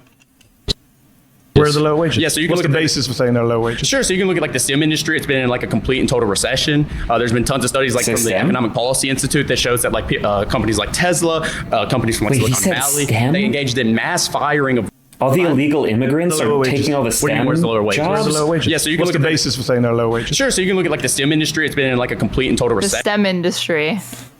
There's been tons of studies like from the Economic Policy Institute that shows that like companies. I mean, there is a faction of high-skilled immigrants that come specific, like brain drain and how it factors in that, like when If they're we have talking legal immigration, yeah, but they're legal starting immigration companies too, so from they're people supply like side. or areas like Somalia or South Korea or something like that. But you're talking about the best and the brightest. They're like not taking a job away from an American. Usually those candidates are considered because we can't even find an American that's as skilled as them to fill it. And a lot of STEM right now is getting fucked over because Trump is cutting all the funding for STEM. Right. So they're firing lots of people. That's the main problem. Valley, they engaged in mass firing of workers, around 35,000, but then they hired around 12,000 H-1B visas, and it's kind of just standard economic thinking. It's not standard economic thinking. The vast majority of economists and economic studies suggest that there is a negligible, if no impact on wages over time. That's not. You think STEM just means tech? Yeah, I think that's what he's saying. Immigrants. In fact, your colleague mentioned earlier construction. There is actually evidence in construction, yes, but in some industries, in some areas, there is an impact. But overall, no. In fact, a study from the National Bureau of Economic Research found that migrants since 1965 have raised wages and raised innovation. Who's that by? National Bureau of Economic Research. No, hold on. That's where you publish studies. I'm asking. Yes, I didn't memorize the names of the authors. Yeah, I know Obama you did. Give me the authors you've got. Yeah, hold on. The study you're talking about is from Giovanni Perry. A Marxist. He did is he didn't account for aggregation issues, nor did the vast majority of studies. Let me speak, please. Yeah, thank you. Right. So listen, he didn't account for aggregation issues. Okay, right? there's no way that this guy came up with this criticism. No, he read this somewhere. So it's like, okay, so name the author that who's you're fucking not plagiarizing, Well, but who's plagiarizing, criticism you're repeating. I guess it would be plagiarizing. Because he's representing it as his own, but it's obviously not. Right? And when you look at like the spatial approach, which is what all these economists use, you're not accounting for the fact that when immigrants come into an area, natives leave. If you look at an occupational approach where you look at the specific firms that immigration is going into, like Kim ETAL 2013 did, you find a net negative impact when there's a 10% increase of immigration. You find around a 0.5% decline in wages when it comes to the specific occupations they're going to. So 0.5%. Way that convenient that all the studies that Mehdi is going to cite are flawed. Up against what I just mentioned from the Congressional Budget Office, which is a massive boost in GDP per head, which you're not counting for, massive increase in tax revenue, immigrants actually funding the deficits and debts by paying way more in taxes proportionally into the undocumented immigrants. And what's interesting about wages is I'm in a room full of, I don't know what to call you anymore, conservatives, Republicans, fascists, I don't know. One of you has proudly said that. One of us proudly. Oh yeah, correct. I'm in a room full of correct people. Call me your but daddy. do any of you actually care about wages? Because I actually do. For example, do you support raising the minimum wage? Absolutely, and you can't do that when you're bringing all these people coming into that's not the reason the Republican Party blocks. Yeah, I was about to say it's like native born Americans who joined the Republican Party that prevent this from happening. It's not immigrants. You think Republican politicians don't vote for an increase in minimum wage because they're worried about immigration? Did I say I voted Republican? Did I say I voted Republican? Well, I'm in a show that was called 25 far-right Republicans. That doesn't mean I'm going to support every single Republican candidate. So you and I, good. So you and I, let's agree. We both support raising. Well, he said that, does that mean that I voted Republican? But then he just said I don't support that particular policy. The minimum wage, yes? 100%. $7.25 since 2009. It's lost 30% of its value. If you care about wages, we should be raising the minimum wage in this country, not scapegoating migrants who aren't the cause of low wages in the country. You know who's causing low wages? Billionaires, millionaires, and people who won't pay fair wages to their wages, regardless of whether you are an immigrant or a native. I get the monologue right now. Let me respond. You had one. You had one with your one study that had a 0.5% impact. Go. Yeah, and your study sucked that you didn't even know who wrote it, right? So let's get back to the point, right? Because I don't need to know one study. The majority of studies say that wages are not impacted by migration. Your studies are flawed. That's what I'm telling you. My studies. Right. Neither of us are economists. It's the economist studies. Don't assume who I am. Are you an economist? I could be. Don't assume my occupation. This is the conservative I am Milton version. Friedman. I could be. Are you? I'm not going to tell you. Are you? I'm going to major in economics, right? Are you an economist? No, not right now. Okay, so when I said neither is economist, I was correct. I'm a temporarily embarrassed millionaire. Economist, yeah, exactly. Temporary. See here, dude, this is nothing of substance. You look at the red flags; they're coming up. Let me get to the point. Great, but so when you talk about the CBO, one thing you're not accounting for here is like some concepts of a plan shit. Yeah. they're assuming an equilibrium, right? Do you know what that means? You shouldn't make these type of assumptions. You said earlier that unemployment Do I know what it means? I thought we were doing assumptions. Okay, hold on. You mentioned we were like at like 4.2% unemployment. Yeah, that's counting people who have part-time jobs. That's counting poverty That's how it's wages. always been counted. Yeah, I'm against poverty wages. You Can we won't let agree me again? Yes. If you go to like the Logood Institute, they calculated a way where it's like functional unemployment. I'm a pre-med doctor. Okay, if you account for things like just people who make around $25,000 a year, people who have fallen out of the labor market, people who only work part-time, if you count all of those people together and then add on the unemployment, that's around 25% of the population. So when you go, we don't have jobs, we don't have people to do this, and that, and the other. No, yes, we do. Okay, we don't have a labor shortage. We have a good job shortage. And when you keep bringing these people in, and a good job shortage is the fault. A good job shortage? So this is getting tied back to wages, but he won't engage with that. Of big firms, employees. I'm an employer. I can Who say hires that. the immigrants? Who hires the immigrants? Yeah. I mean, illegal immigration only depresses like very, very low wage jobs or very like. Right. And in certain sectors only. Where you're already having like, they're like almost oversaturation or competition between the native born population and immigrants coming to compete for the same like low skilled jobs or whatever. But like he's saying, overall, it's a net. That's why he's not denying that like there are going to be instances where wages may be depressed or whatever because you have Americans that are competing with people for jobs that like they will work for cheaper, and so they hire they go with undocumented labor. But in the overwhelming majority of cases or whatever, it's just not what's happening. Well, those are like sub minimum wage jobs and like the service economy. It's like people don't even want the Americans don't even want those jobs, and they're all non-union jobs, obviously, which is the main factor. Employers. Exactly. So when you bring up these big firms, okay, so that's let the me way ask you a question. That, right? So let me ask you a question. If you got rid of all immigrants coming in tomorrow, moratorium, you think that Republicans and employers of big firms would suddenly raise all the wages? Notice That's how you didn't answer what I said. You That's what you there was believe. a complete your ankles That's what you right. believe. You pivoted the hell away from the conversation. Is that what you? I'm on the subject. Okay? Do you believe that wages? I'm just wondering how naive you are. You believe that the 1% will raise wages in the federal wage if we stop immigration? They will be forced to. When you increase labor's relationship to capital, okay, and you give labor more bargaining power because you're tightening the supply of labor. This is a very simplistic understanding of economics because you're explain I'm wrong. I'm telling you how you're wrong. Because you're ignoring the fact that when immigrants come into an area, they spend money. They create jobs through their presence. 1/5 of their monthly income leaves the country. That's a good thing also because you don't like US aid, foreign aid. So this is the point. They create jobs. I came into this country.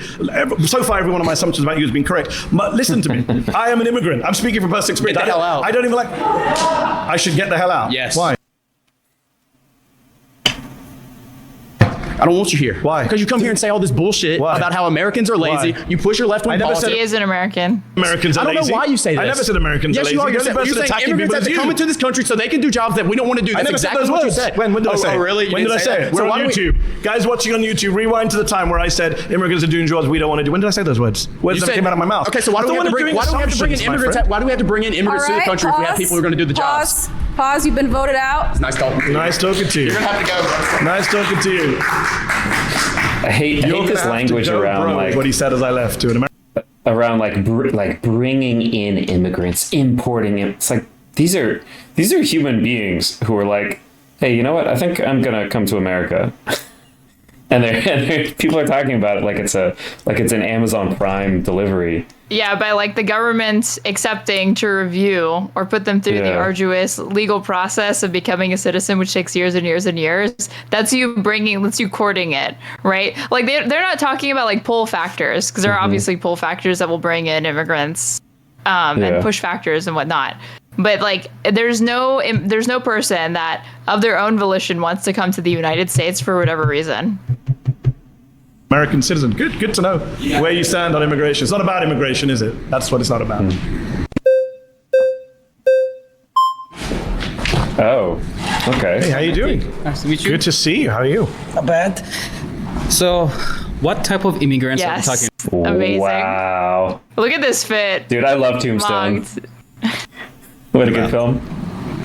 What do you mean? Like any immigrants or are immigrants? That's what I said. Immigrants illegal overall. immigrants. Undocumented immigrants also contribute greatly to the U.S. I say undocumented. I don't think people are illegal. So, let's put it this way. I mean, I'm an immigrant too, from Iran. Okay. There isn't even How a do you U.S. feel about the fact that people here want you out? Are you okay with that? I'm here to debate you, not debate them. I mean, you're all on the same side. You're part of one group. No. You've been clapping each other. No, I mean, there are conservatives here. There are far-right people here. There are Republicans How do you feel about that? Okay, but absolutely none of them want you here, Yeah, too. they all want you out. Like, really, like, you maybe should watch yourself when you, like, go to the parking lot. You know, this crowd. And it's not only because they're fucking racist and because you're Iranian, but it's like, it's also because you're like goofy looking. It will literally just come down to that because, I mean, conservatives are on board with PPD and PPD is a naturalized US citizen from Iran. But I wonder, like, I don't know what it is. There's something about Iranian expats. They're like the Cubans of Middle Eastern expats because they're very, very pro-America compared to other Middle Eastern immigrants that come to the United States and become like naturalized citizens. I'm just wondering. This is the topic of immigration. It's not How about do you feel about the guy? It's not about my feelings towards them. Okay. It's about staying on this topic. Okay. And Immigrants are good for America, yeah. You and me, we're good for America. And the guy over there wants us to leave. The best one I heard is that he looks like someone who would tie a woman up on a train track and then escape via hot air balloon. 100%. 100%. So I'm just wondering how you feel about that. So I believe that there has to be strict immigration laws. Okay. We have to make sure that the people who are coming here have the good intent of the United States in mind. That's not my claim. I got Waluigi Mangione. Okay. So my claim is about immigrants are net positive. If we just open our borders to every single person that wants to be here, you know, that claims that they have economical hardship in their country. Who's calling for open borders? Me. No, I'm just saying, you know. Oh, it's a straw man. So you're just saying refugees. No, I'm saying something. Hardship is refugees. No one's calling for open borders. You wasted time. Immigrants who you wasted time trying to cause division between me and my division. He wants you to leave the country. That's a pretty big deal. All right. I mean, you can ignore it, but that's your side, my friend. Like I said, you were the one that tried to derail this argument. Derail? By bringing that. It's literally core to my argument. I'm saying immigrants are good to America. People on your side are saying we should leave. Not me. And I asked you, what type of immigrants are we talking about? Are we immigrants talking about overall? Overall. So I mean, we're not gonna. You want me to get into like particular communities? I'm not playing that game. So you believe that people that come here without overall any respect, help the society, without any respect to our laws and our border, you know, are going to be good for this country? No, of course not.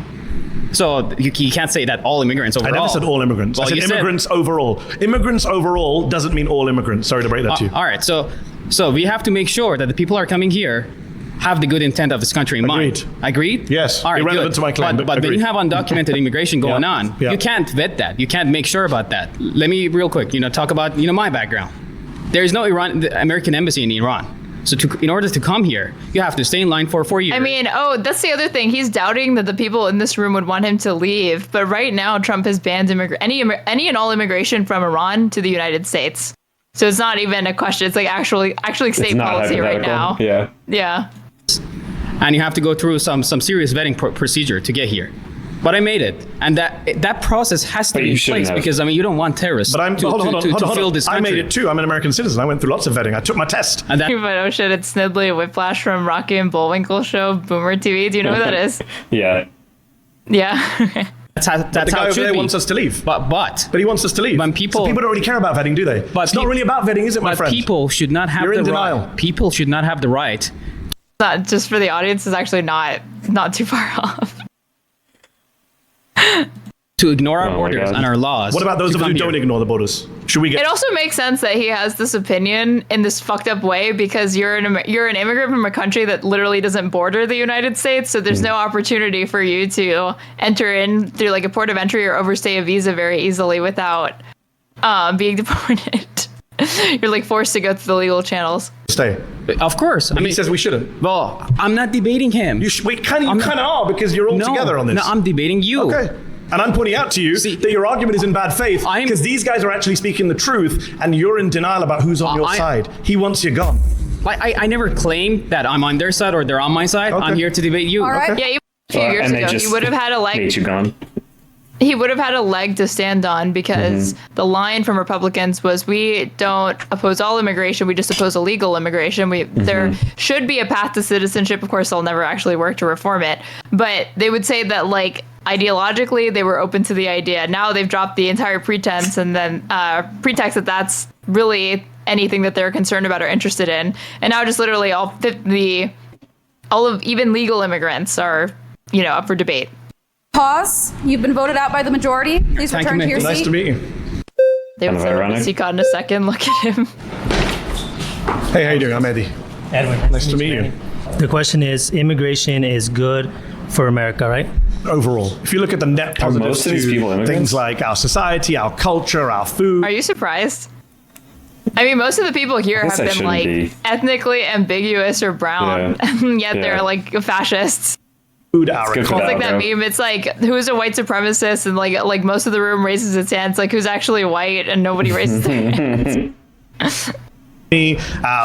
General diversity. I know the D word is a bad word in places like this.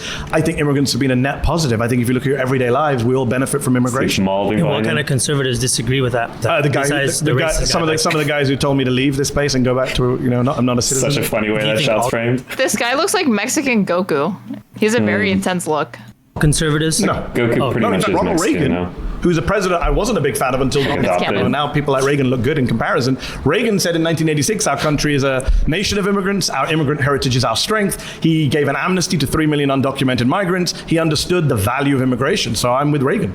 Although this guy is putting his thumb down there. So Reagan's not popular in right-wing crowds these days. Yeah. Well, he's popular with me. Good too. I'm a deferred action of childhood arrivals. Yeah, because Reagan is like a true neoliberal. And if you're a true neoliberal capitalist, you should be fine with not a pathway to citizenship for most people, but the free flow of labor from one country to another, because it's a cheap labor pool that capitalists can pull from. I was an illegal immigrant myself.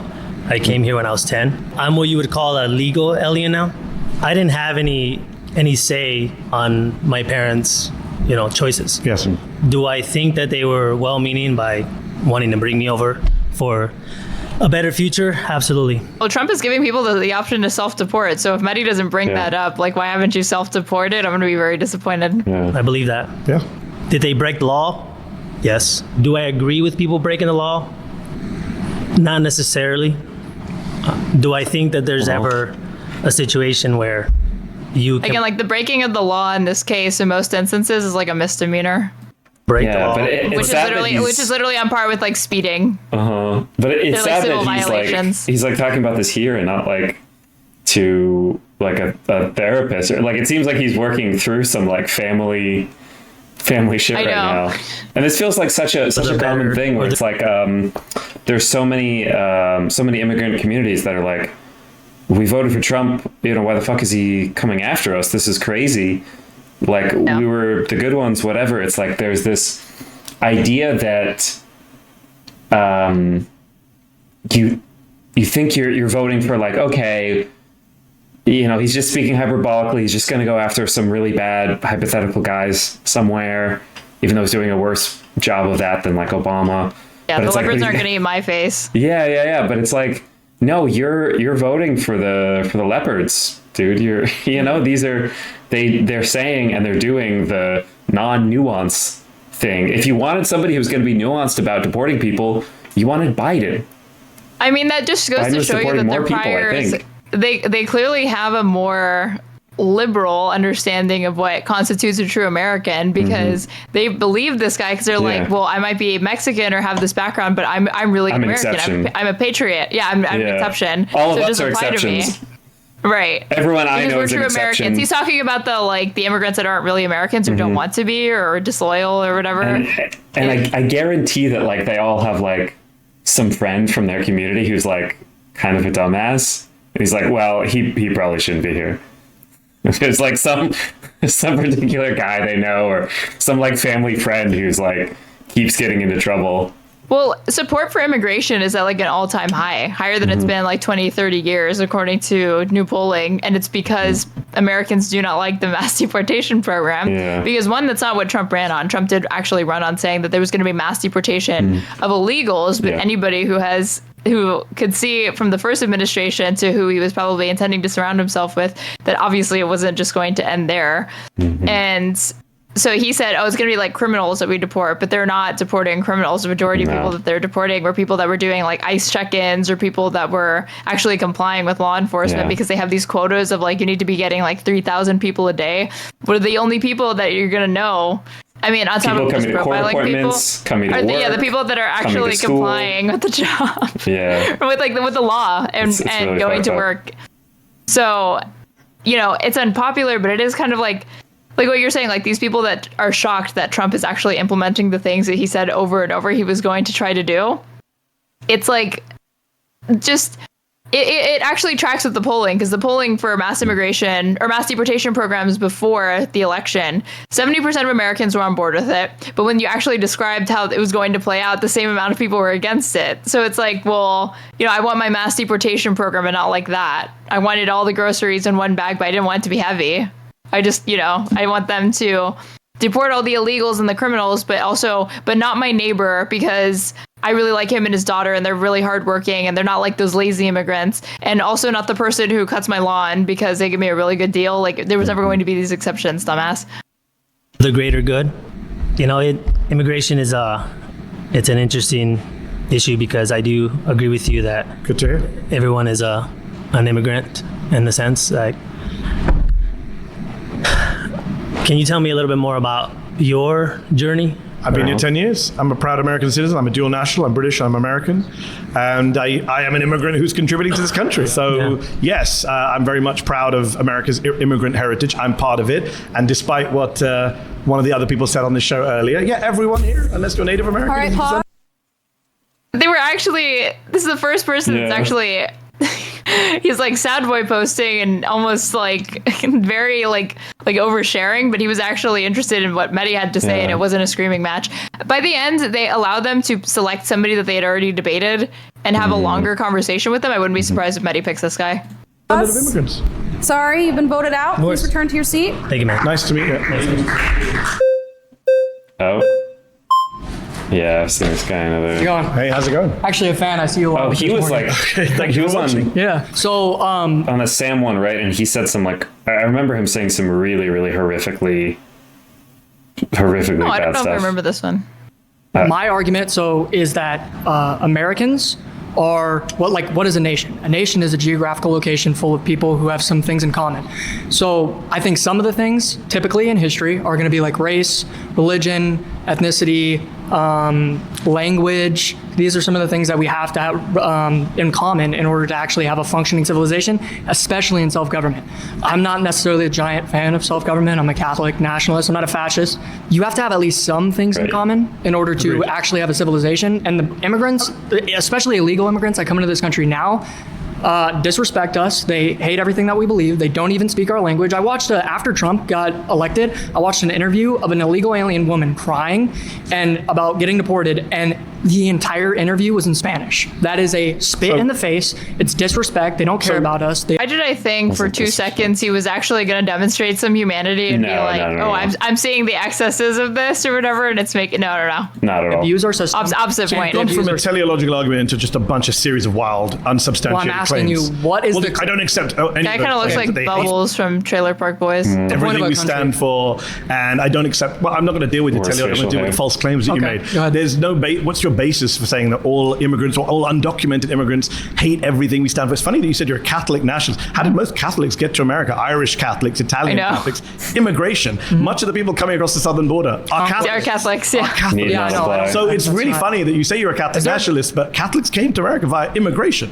Yeah, so immigration is good for America. You and I can agree. Otherwise, Bubbles is a kind, gentle soul. Do not sully his name this way. Sorry, guys. People of your faith wouldn't be here. No. Well, we were here on this side of the. What is a Catholic language? Isn't Latin? I was gonna say Latin is what the majority of the original text is from. So any language that's its origin is Latin would be kind of like a Catholic language. Probably most Catholics now probably speak Spanish, right? Right. Yeah. On this side of the world, in this continent, from conquest. We came over here and the big surges of numbers, as you well know, because you're a smart guy, Italian, Irish immigration waves, Catholic immigration waves. Okay, yeah, and I'm not even claiming... Those? I'm not even claiming... Were you against those if you were alive I'm not even claiming that immigration a lot of people is were bad. Against those. I'm not claiming immigration is bad in all cases at all times. What is your claim? My claim is that immigration, especially now, and especially for foreign people that have nothing in common with us... It's funny you say it's especially now. He is demonstrating to you that you have a major part of your identity in common because you're both Catholic, dude. A thing that's dying in the West and religion is dying in general. You should be happy. Oh my God. It's literally, they're literally all Catholics. It's. Brian. Yeah, how many in every era? Yeah, this is not even getting into the fact that there are a lot of African people and Filipino people that are Catholic as well. There's a lot of Catholics in South Korea as well. Brian, who says, I'm not against immigration, just immigration now. Okay. This is what people said about Italians, it's what people said about Irish folks, said about Russians, Poles, and now we're saying about people coming across the southern border. Because you're not being, you're being a little disingenuous saying I'm only against immigrants now. This is a trope. How's that disingenuous? This is because it's a trope that's been used. She agrees with the current or last pope. There's no way this guy agrees with the Jesuit pope. The current one, I don't know. Probably not still. By nativists throughout American history. And every wave of immigrants has come in and faced the same hate and animus and bigotry and lazy truth. And every wave of immigration is ultimately assimilated, integrated, benefited the country. In fact, assimilation right now, according to Jacob Victor from the University of Washington, assimilation rates based on language and citizenship and naturalization are higher now than 100 years ago. Okay, let me make a statement first. I think that you in your own my statement, but you and your own person are a complete perfect example of why immigration is negative and why we shouldn't allow people who don't have anything in common with us. You're pro-abortion, you're pro-euthanasia, you're pro. You can find Americans with all of these same opinions, though. Euthanasia. Yeah, you went. I've seen your stuff. You've defended euthanasia. Pro-euthanasia. Yeah, on Piers Morgan. No, I've never discussed euthanasia with Piers Morgan in my life. Okay, so my point is that you don't agree. Immediately drops it. He didn't say, no, you were speaking to this guest and this came up and you said this. He was like, okay, well, whatever. Actually, I'm the guy here. This country. If anyone pro-abortion, anyone who's pro-choice of these people's pro-abortion.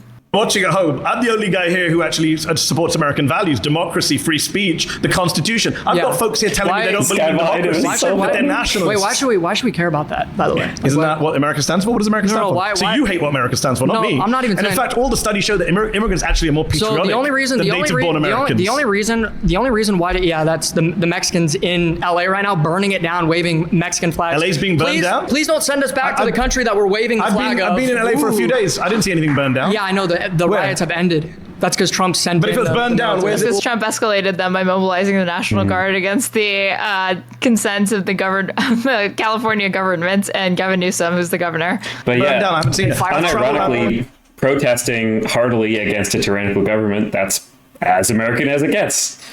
America was a revolution. You said LA was burned down. LA is 500 square miles.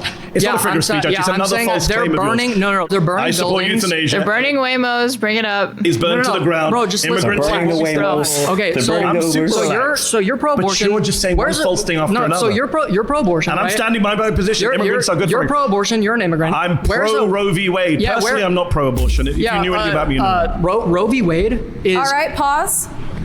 You've been voted out. I was going to say nice to meet you, Brian, but I guess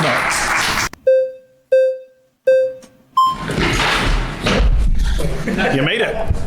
Great to see you. My name is Cyrus. Nice to meet you, Cyrus. I am also son of 2 immigrants, came in legally. I'm also Persian descent. Fantastic. Born in LA. Fantastic. Yes. Yes. Well, I am mainly upset, not at the immigrants, legal or not. I'm mainly upset at Wall Street. I'm mainly upset at the elites, the special interests. They are the main reason why we've been having this issue since 1965. And I most want to do. Mehdi, I don't know if you should co-sign that just yet. Well, there are a few bad apples we can agree. Okay. But we want to go after the elites. They are the main cause of the problem. Love it. And just like healthcare, trade, everything. Did you know, Cyrus, that the top 1% dodge $163 billion in taxes every year? Well, 2021 Treasury Department report stated that the top 1% of earners dodge $163 billion in tax payments each year. A separate report found undocumented immigrants paid $96 billion in federal, state, and local taxes in 2022. That's wild. People pay $100 billion in It's tax. wild that it's like 2/3 as much as like the top 1% who are making so much money. Well, there was a Cato Institute report saying that like the mass deportation program, on top of the additional funds allocated to the border because of the big beautiful bill, which did pass, on top of the decrease in the American economic productivity and economic activity, it's going to be like $1 trillion program because of how expensive it is this is the least efficient way to deport people. This is the most it's not actually getting criminals. So you're just to do this and to deport people that are integral to the United States economy, it is going to be that expensive. There are issues with our tax system on the rich, but in a state like California, some taxes are too high.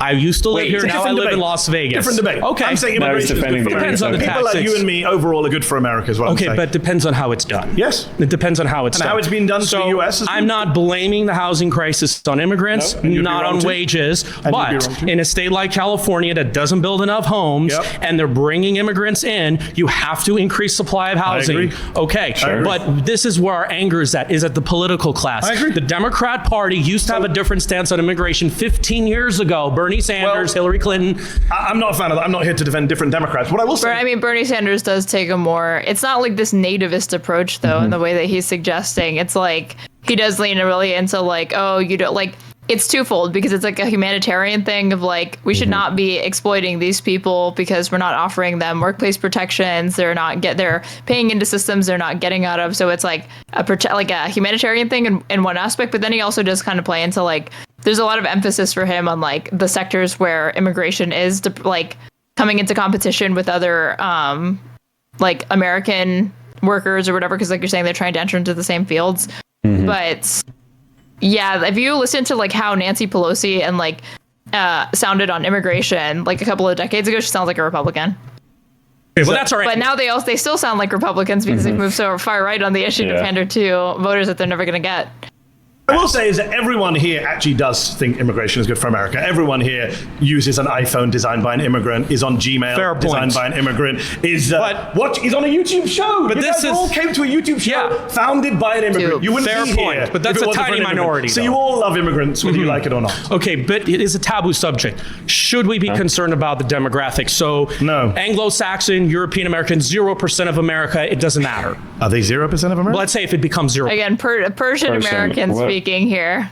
It should not work. Why are you bringing weird hypotheticals? But a guy who, again, like when you look at this person, do you think most Americans, even with again like people's weird understanding of what race is or whatever, even most people would admit this person looks like Mexican, Italian, something, like not just white, not like a wasp.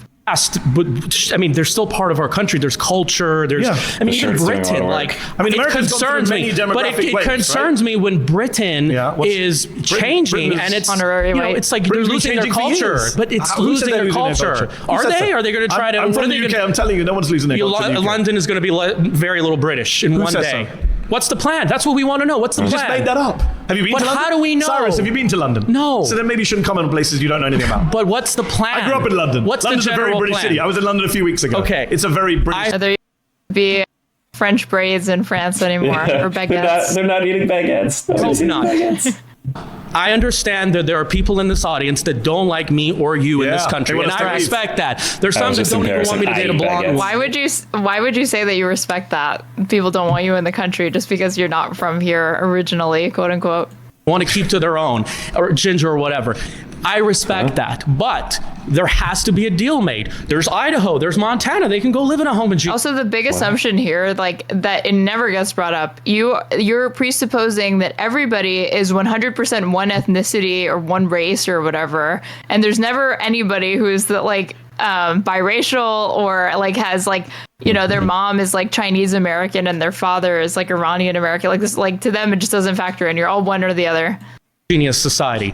I don't believe in force. Preserve the gender race. And I believe that there has to be a deal made. And I think there's upsides and downsides to diversity. There's a deal made. People have elections. They vote for elections. And right now, there's Donald Trump in the White House. Not someone I support, but people voted for him. Well, why did he get in? Mainly because we had 2016. Not sure we have time 2016. Bernie Sanders. Okay. Part of the reason he got in is that people. Bernie Sanders. In this room want people like me and you to leave, and they voted for him to try and make that happen. I'm not surprised. One of the Charlottesville marchers doesn't like me, and I've met those people, and I respect their views. Not just. It's like, why do you respect their views? What the fuck?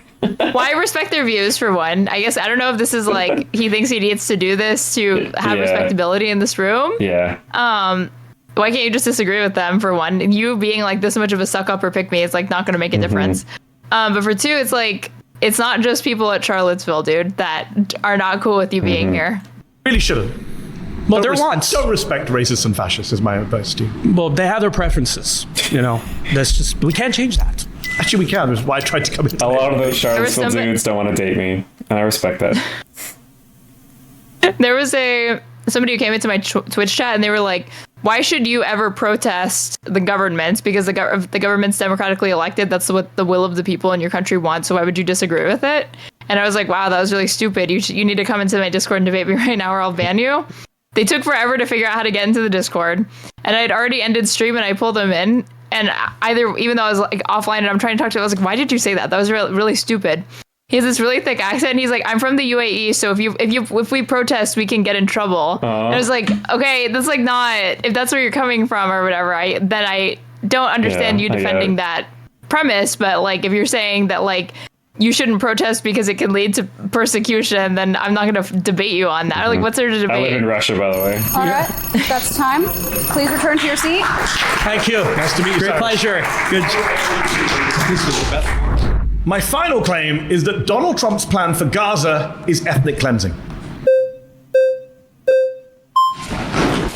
Is she the nice to meet you. nationalist lady? So why do you say this is Donald Trump's plan? Why do you think that? I mean, he says it's his plan. She's the one that was like, that Sam Cedar just like absolutely embarrassed because she made a fool out of herself, being like, we're like a white Christian nation. You think Donald Trump is like not far right enough on this stuff. Have you seen his plan? When did he say it? He said it standing next to Benjamin Netanyahu in January, February. He said it on Fox News in an interview on Fox. He said it on Air Force One when he was chatting to reporters. Word for word, what's an example of what he said?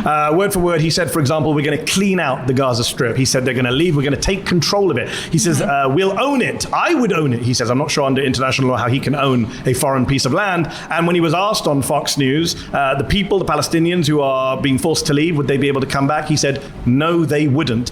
That is the literal definition of ethnic cleansing. So, I mean, they love Trump's plan. This is like the relocation or whatever. Netanyahu sets implementation of Trump's Gaza relocation plan as new condition for ending war. At rare press conference, PM insists Qatari funds sent to Hamas at Israel's request did not enable October 7th, seems to downplay terror group's capabilities, attacked in flip-flops, and falsely claims kibbutz in Ha-Shlosha was not invaded. But then as far as Trump, hold on. During his first press conference in 5 months, Bibi on Wednesday named the implementation of U.S. President Donald Trump's revolutionary plan to relocate Gaza civilians as a condition for ending the conflict, the first time he has made such a demand. He called Trump's plan brilliant and has said it has the potential to change the face of the Middle East. And then later he says, while ready to end the war, Netanyahu said he would only agree to do so under clear conditions that will ensure the safety of Israel. All the hostages come home. Hamas lays down its arms, steps down from power. Its leadership is exiled from the Strip. Gaza is totally disarmed, and we are to carry out the Trump plan, a plan that is so correct and so revolutionary. The U.S. and Israel share determination to ensure, he's not wrong about that. It's just very sinister.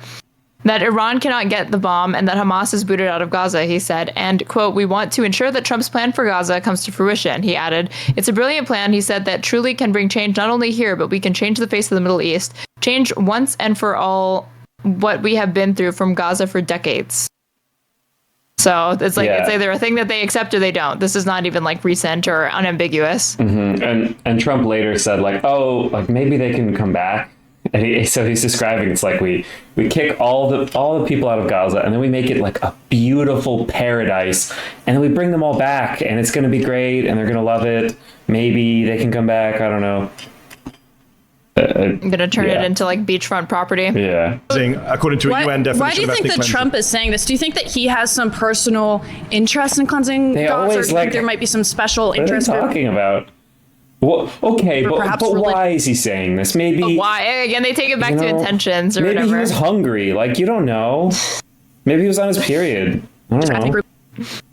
That's, that maybe he received money from them, and that's the whole reason why does that make he it wants better? to cleanse Gaza. Or why do you think that is? I don't do Donald Trump's motivations. I really don't care. My claim is that what he's doing is ethnic cleansing. Well, do you agree with that? Yeah. I would actually, probably agree, but I'm just... Do you agree that it's ethnic cleansing? Do you agree with doing ethnic cleansing? No, I don't agree with it, but I agree that's probably his plan. But I'm trying to figure out, why do you think that is? Because why would she not agree with it? There's, no part of her ideology that, that this would be, supporting that would be inconsistent with. Donald Trump's a white man. He identifies as Christian. I'm not sure if he really is. Well, what interest does he have in... I actually agree with her. I don't think Donald Trump's actually Christian. I think it's very clear he's an atheist. Maybe she grew from that Sam experience. Serving a Jewish ethno-state. Like, why would he have that? It's a good question. You'd have to ask Donald Trump that question. I've got multiple views. You don't think many views. I'm not sure I like where you're going with your views, but I think Donald Trump is definitely someone who's got financial interests. That's true. Yeah, if she's like JQing or whatever, then I guess she's not like that's where she draws the line with ethnic cleansing. In ethnic here, it's fine, but over there, because it's Israeli Jews doing it, it's not okay. Political interest. He loves the evangelical voters he get. A lot of Christian evangelicals like to support Israel. He put Mike Huckabee in charge. All the Jews are gathered. He covers like a demographic of the Republican Party. One place with no Palestinians. I think he's going to make money, he thinks, from beachfront property with Jared Kushner. He said something similar in the past. You think that's the real reason? I think there's multiple reasons, yeah. I think financial, geopolitical, ideological, evangelical. It's like he also took $100 million from Miriam Adelson and then told donors that he planned to crush Palestinian protests before he was elected. So he's making good on promises that he made to donors directly. I don't even care. My claim is that what he's doing is ethnic cleansing. And also he and Bibi were like this the first term. There's so much aligned. I mean, he sees he's in himself opposition personally to anything he wants to do. Who's like, they're both running for president to stay out of jail. In general, there's a lot of Islamophobia, like in the Republican Party, and so there's a lot that's just lined up there. Ethnic cleansing is a war crime according to the Fourth Geneva Convention. Yeah, I agree. It's against international law under the Rome Statute, so we shouldn't be part of that. The United States should not be supporting Donald Trump's plan. I agree. Ethnic cleansing. I agree. Good. What do you think? What do you think should be done instead with the Israel-Gaza situation? I'm not sure what your stance is on this. I would like to see a ceasefire in Gaza. Two-state I would solution. Like to see. I don't really get into debates about what solutions. I would like to see an end to the killing.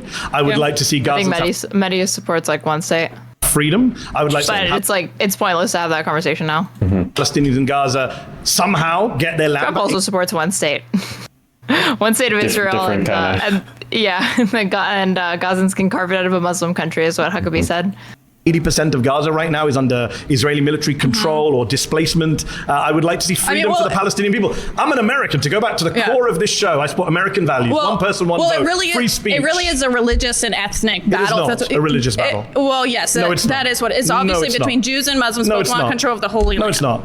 Yes, it is. No, it's not. What else? What other? Actually, the founders of Israel were secular. They were not religious, actually. And I think some religious Jews, like they were secular founders of Israel, and the founder of the Zionist movement was atheist. The Israeli Declaration of Independence includes a reference to the spiritual importance of the land to the Jewish people. Smote, who's the Israeli government minister, it doesn't really matter. Is a religious fanatic. My point is, it's like an ethno-nationalist movement. It's not. It's like if you try to understand it purely through just like a religious lens, you're gonna have like a hard time understanding why these people have fought for. There's some religious aspects to it. It's a little simplistic to just say like it's religious, as if the kind of like cultural identity related to those religions and like the nationalists, therefore like aspects aren't all intertwined. Right. There have been religious leaders since, like Sharon is very religious. Was like very but. Like I wish she knew the stat or whatever, but like a vast majority of Lebanese Christians supported October 7th. If this is about Muslims versus Jews, and why would there be any majority support from Christians anywhere supporting it? The core of the conflict is over land. It's colonial. It's historic. It is not about religion. Colonialism is for a reason. The people who want to steal the land want everyone to believe it's religious. My point is, why are we sitting here? It's like a false dichotomy where we have to argue, like, do Jews get Israel? Do Muslims get Israel? Why are we? I've never brought up anyone's religion. How many of us? I didn't bring up anyone's religion. How many of us here are Christians? I didn't bring up anyone's religion. Trying to pick sides between Jews and Muslims taking over Israel. Like, don't you think that? Hold on. First of all, I didn't bring up religion. Second of all, you know that a lot of Palestinians are Christian, right? Some of them. You're just reducing it to Muslim versus Jew. It's majority Muslim. Yeah, it's very. But there are many prominent Palestinians. I agree. Yeah, but there's not that many. So it's not worth reducing everything to religion. Well, it is the reason. Why do you think Iran is backing proxies that want to take over Gaza and back the terrorism in Gaza? It's obviously because they want to Muslim control of the land. No, they want to just promote instability in the region. They don't really care about like the fate of it or whatever. They just want to cause like a headache for Israel. If that happens or whatever, they're not going to care. But I don't think that's why. Yeah, I don't think it's about religion. Geopolitical. I've been following this conflict for decades. It's not about religion. People who say it's about religion, it's a distraction. Well, it's a big part of it, I think. I think it's become a big part of it. It's been weaponized by bad faith actors, sure.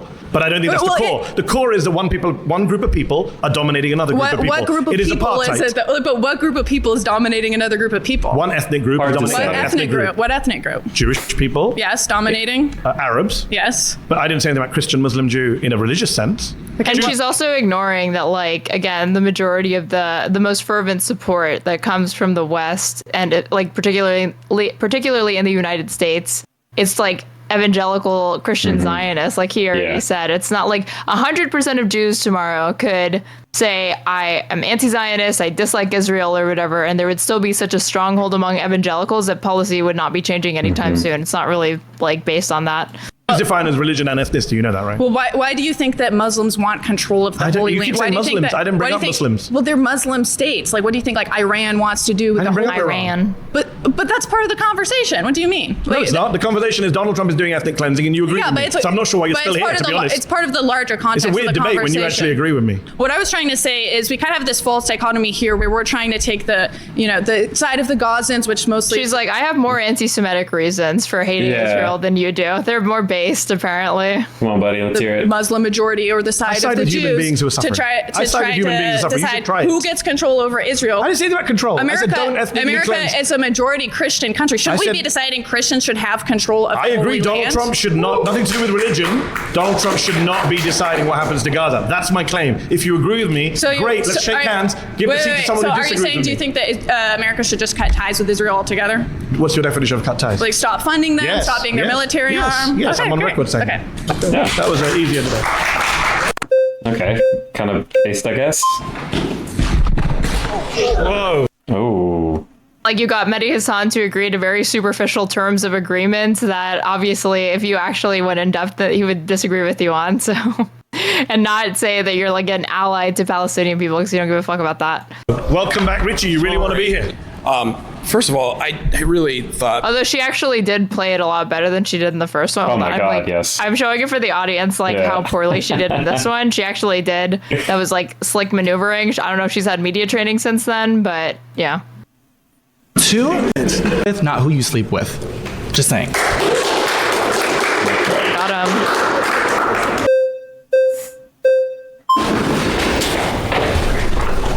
Hi. Sam. So I actually think that this liberal world order needs to be thrown away completely, and I think Christian nationalism would be a good alternative. What we're seeing right now is just congratulations. And thank you. And yeah, I think what we're seeing right now is a culture of death. This is the most suicidal generation ever. We have millions of children dying by abortion. People are just like the most suicidal thing. Like this only they point to the fact that we have a lot more comprehensive data on mental health and like suicidality and a more robust understanding of these things to say that like, oh yeah, in the 50s, like no one was really suicidal compared to now where like, yeah, it's like if you take... We didn't have PTSD back in the day. We did have some shell shock and stuff like that, but no PTSD. Like that's a totally new thing. Very new phenomenon. Yeah. Aren't even reproducing. We don't even have like a... PBD did this as well, like some segment that somebody sent me where he asked a guest if he was gay, just like point blank. And he starts pointing to like, he starts to make the argument that like some people are born gay, but a lot of them are like influenced. He was trying to do like you're groomed into being gay. They recruit people. And he was like, in the 50s, like you had like, there was almost like no gay people compared to now it just like exploded. And it's like, yeah, because there was no stigma to like coming out as like pan in 1950s. Yeah, before the AIDS epidemic, nobody was gay.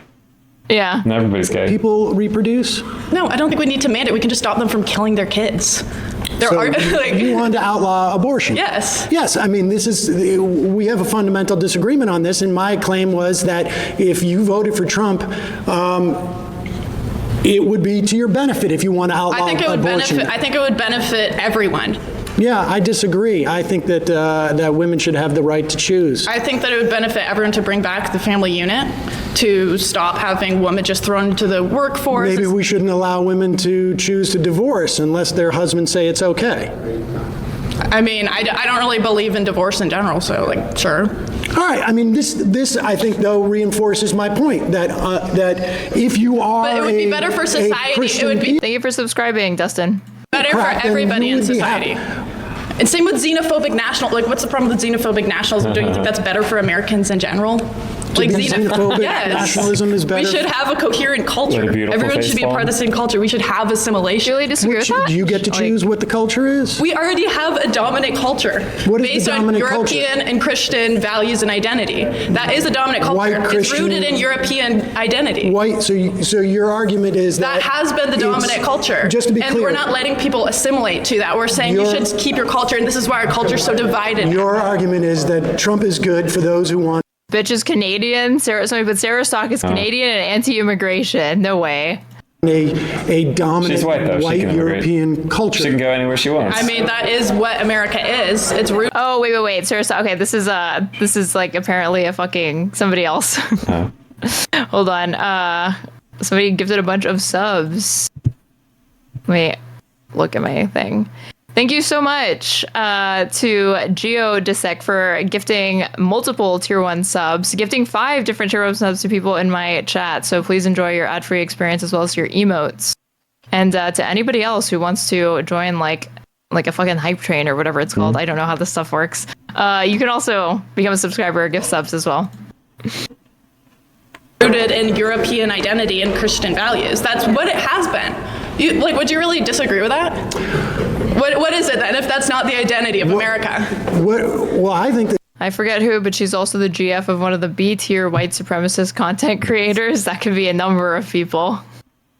The identity for the majority of time, America's been a country. You don't think that's been the only thing I saw is that she had this really pathetic Twitter interaction with Farah, where Farah quote tweeted her and then she deleted the quote tweet because she started arguing with Emily Saves America, who's like another far right figure who is like all she did was shit on like these trad wife influencers for LARPing about like baking bread and like making cookies at home or whatever. She was like, quit acting like this, it's embarrassing, and like everybody sees through it.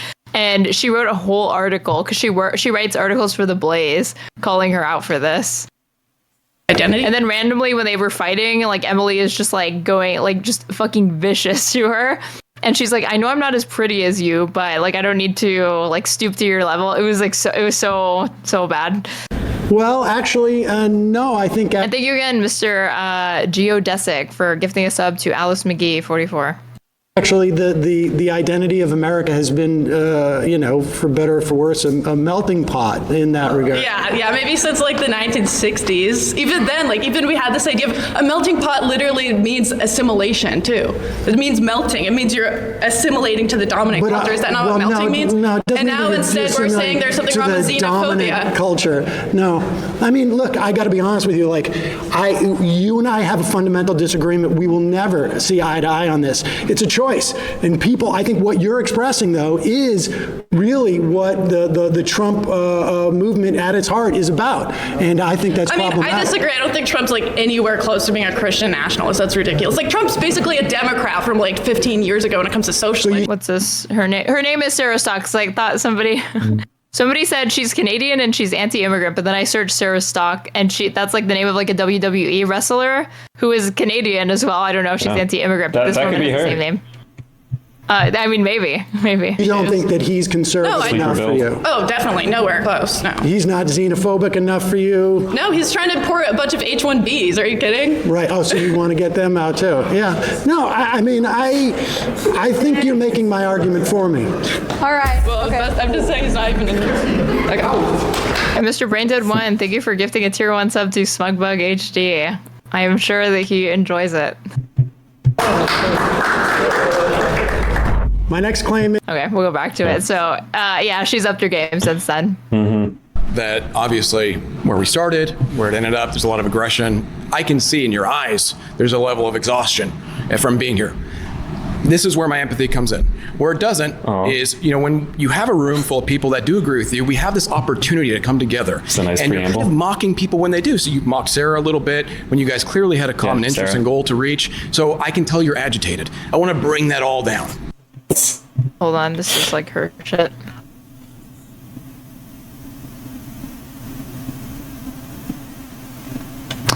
So this is This was posted on May 5th. Caroline Leavitt left her 4-day-old child to work a full-time, highly intensive job in the White House. And she's like telling her to like go be a mom. Caroline Leavitt, it's undeniable that you're doing a fantastic job as White House press secretary, but I think you should quit. There's nothing conservative about leaving your baby at home while you work a highly intensive, important, time-consuming role. Going back to work when your baby is 4 days old is a form of neglect. Babies, especially newborns, need their mothers. And the conservative movement needs to stop pushing this rebranded version of feminist ideology that says that women can do both. Because they can't. Being a mother, especially a mother to newborns, is a full-time job. Everything in life comes with sacrifices and trade-offs, especially being a parent. What America needs right now is more present mothers. We have enough girl bosses already. Caroline Leavitt leaving her child with either a husband or like a family member, a parent or whatever. But this is what we're gonna go after this woman for. That's child abuse, apparently. I mean, actually, I guess I do agree with her that like she should be given like robust paternity leave and like child leave or whatever. But if you decline it, I don't know that I would say that that's not child abuse to decline it. Please. I'm guessing you're not going to, but let's see. No, I'm going to. I do want to point out some contradictions. 4 days old does seem insane. Well, but I don't think that Caroline Leavitt's political career could get off the ground if she actually tried to take the full like 6 weeks that she should have. Yeah. Or it would always it would come and like bite her in the ass. These pro-family types are very anti-family. I don't believe you're pro-American in the value system that you claim to uphold, especially with free speech. If her husband is 32 or 33 years older than her, not judging. So I knew her husband was older than her. I didn't know he was that much older. You're not willing to debate people that don't share. That is insane. I mean, like, it's insane to not spend time with your baby so you could be a talking head for Donald Trump. That's what's insane to me. For your values. That's very un-American. Donald Trump's plan for Gaza is ethnic cleansing. But I think we're only more primed to see it as insane because it's a woman doing it. But like men don't take off usually paternity leave with their like infants or whatever, and we don't characterize that as insane. But maybe we should. Ethnic cleansing, because it's not his plan. It is his plan. He said it's my plan. No, he's called it his plan. He is obeying someone else's plan. Okay. Who is he obeying? Somebody else. He is obeying Israel's plan. Okay. For the Greater Israel Project, of which this is one of those things that we can agree on. Why is he doing that? Why is he doing that? I don't know. Look, man, we've had some hard times. We can put that all aside, and we can just hate the Jews together. Come on. Sing Kumbaya. Hold hands, Kumbaya. Yeah. The bad thing, what he's doing. Absolutely. Okay. Yeah. No. Glad to agree with you. See, I don't want to shut down the conversation. I'm agreeing with you. Okay. Perfect. But I want to take this opportunity because I don't know if I'm going to get the opportunity again to say you're not American. First and foremost, you're not. Remember when I said the agitation from you is not going to be lower? What I'm saying, you came to lower the temperature and then make racist remarks. You know that's a racist remark. It's not racist. You tell an American citizen. But perfect. You just proved your own point. You just said that was a racist position. Yes. Earlier, you argued this contention that America has no race. It's a bunch of immigrants that culminate together. So America has no race. You inferred it. You absolutely did. Okay. So now you're saying it's racist for me to take American nationalist approach. You're kind of. Yeah, I got like a hype train. What is a hype train? You're a Twitch person longer than I am. It means I don't actually know what it means. I think it brings like a lot of visibility. Like it probably moves you up in certain and like visibility the discoverability rankings. for Twitch. I see. Yeah, and if people keep like subbing or giving bits or anything, then it can grow. Oh, okay. It means start shilling. Yeah, you guys, if you're watching, you should go ahead and like subscribe to me. That way I can keep the hype train going. I was just reacting to this guy saying, "Well, you inferred it," when he meant implied. It's a very Jersey tell. Culminate together. So America has no race. You inferred it. You absolutely did. Okay. So now you're saying it's racist for me to take American nationalist approach. You're kind of American national. Oh my God, Gio Desic, thank you so much for gifting 10 tier 1 subs to my community. Everybody who got it, thank you. Thank you so much, and please enjoy your ad-free experience as well as all these different emotes. Approach. Is that a white approach? I think it's a white nativist approach. Of course, so only Americans are white people. Why did your parents immigrate from India? Only white people. Why did your parents immigrate from India to the UK? Because the UK colonized and conquered India. Okay, why did you immigrate to America? Because many reasons. Okay, all opportunity. There's opportunity. That's not true. You don't know. The accent, your accent is an afflict of white Anglo-Saxon. You know there are 50 million Americans in this country. I understand, but none of them Americans in your view. What I'm trying to get you to do to reach a common ground here. We're not going to reach a common ground because you said I'm not American. Please try. I don't think you're American. Please try to reach across the aisle with me, a Nazi. I'm kidnapping you. Let's try to reach a common ground. Please try. I'm saying you're not. I don't think you're American. I'm saying you're not American due to values. I don't think you're not American on values either. I think you're a little fascisty, a little racisty. See, you're using these words. Okay, first of all, I want to say this. I'm not just. You're using these words like fascist, racist. What do they even mean anymore? They're very overused. You didn't come sit down. I said every conservative that has ever been shut down by leftists like you. For every conservative, you're not a conservative. You've already said for every right wing. You've already said you're not a conservative. For every Stefan Molyneux, Thomas Sowell, Nick Fuentes, all of those people. Nazi. He's Australian. But that's not the point. I'm saying people that are on our side of the aisle that get shut down by people like you because you're leveraging this position of emotion. You're joking, right? No, I'm not. You're leveraging the position of emotion. My side of the aisle is trying to deport you. The only shutting down is being done by you. They're actually trying to genocide my entire race. So what are you talking about? What are you talking about? You're a white genocide guy? Yeah. Oh my God, these people. We're supposed to be talking about the genocide in Gaza and the imminent ethnic cleansing, but instead we're talking about the Great Replacement and white genocide. People are moving into houses next to me that have like a shade to their skin. Yeah. They're moving in, well, not next to me, you but have to like, do it in a Jersey accent. I see them on the television, okay? They've got a shade. Nice try. Okay. Are you kidding me? Wow. You know the fact I'm amazed that Jubilee find some of you guys. How did they find you? Do you see? Did they email you? Do you have Gmail? Jubilee frequently has no shortage of different right wing grifters and people that throw on the show. So I'm not surprised. Are you trying to oust me? This is such a cheap tactic. Do you go to Nordstrom? No, all immigrants. Have you ever been on eBay? No, but I'm You love immigrants. No, I'm agreeing. You love immigrants when they're helping you. You just don't like the color of my skin. We're having a different conversation. Genocide. We're having a different conversation. All right, you've been voted out. Please return to your seat. Okay. I really wish we could. I mean, you believe in white genocide. I can't believe that. So much for the tolerant left, not willing to build bridges where possible with neo-Nazis.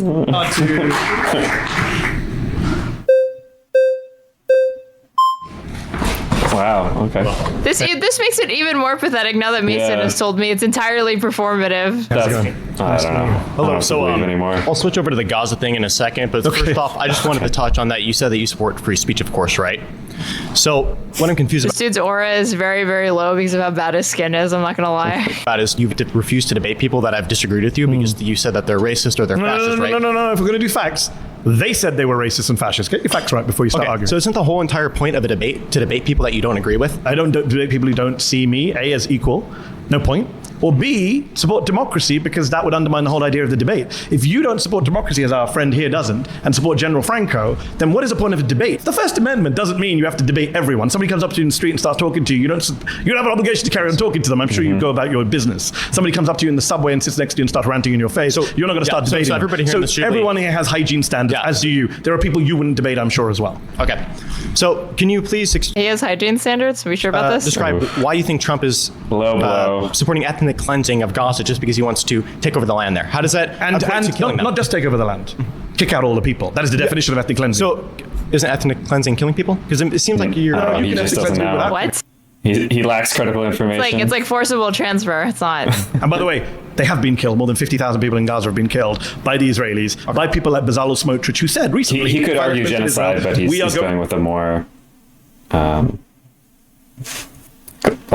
less severe argument to prove. And with the Trump plan, it's like you could argue that is. Well, it's like they're killing them to make it unlivable, so that they're cleansed and they go willingly, quote unquote.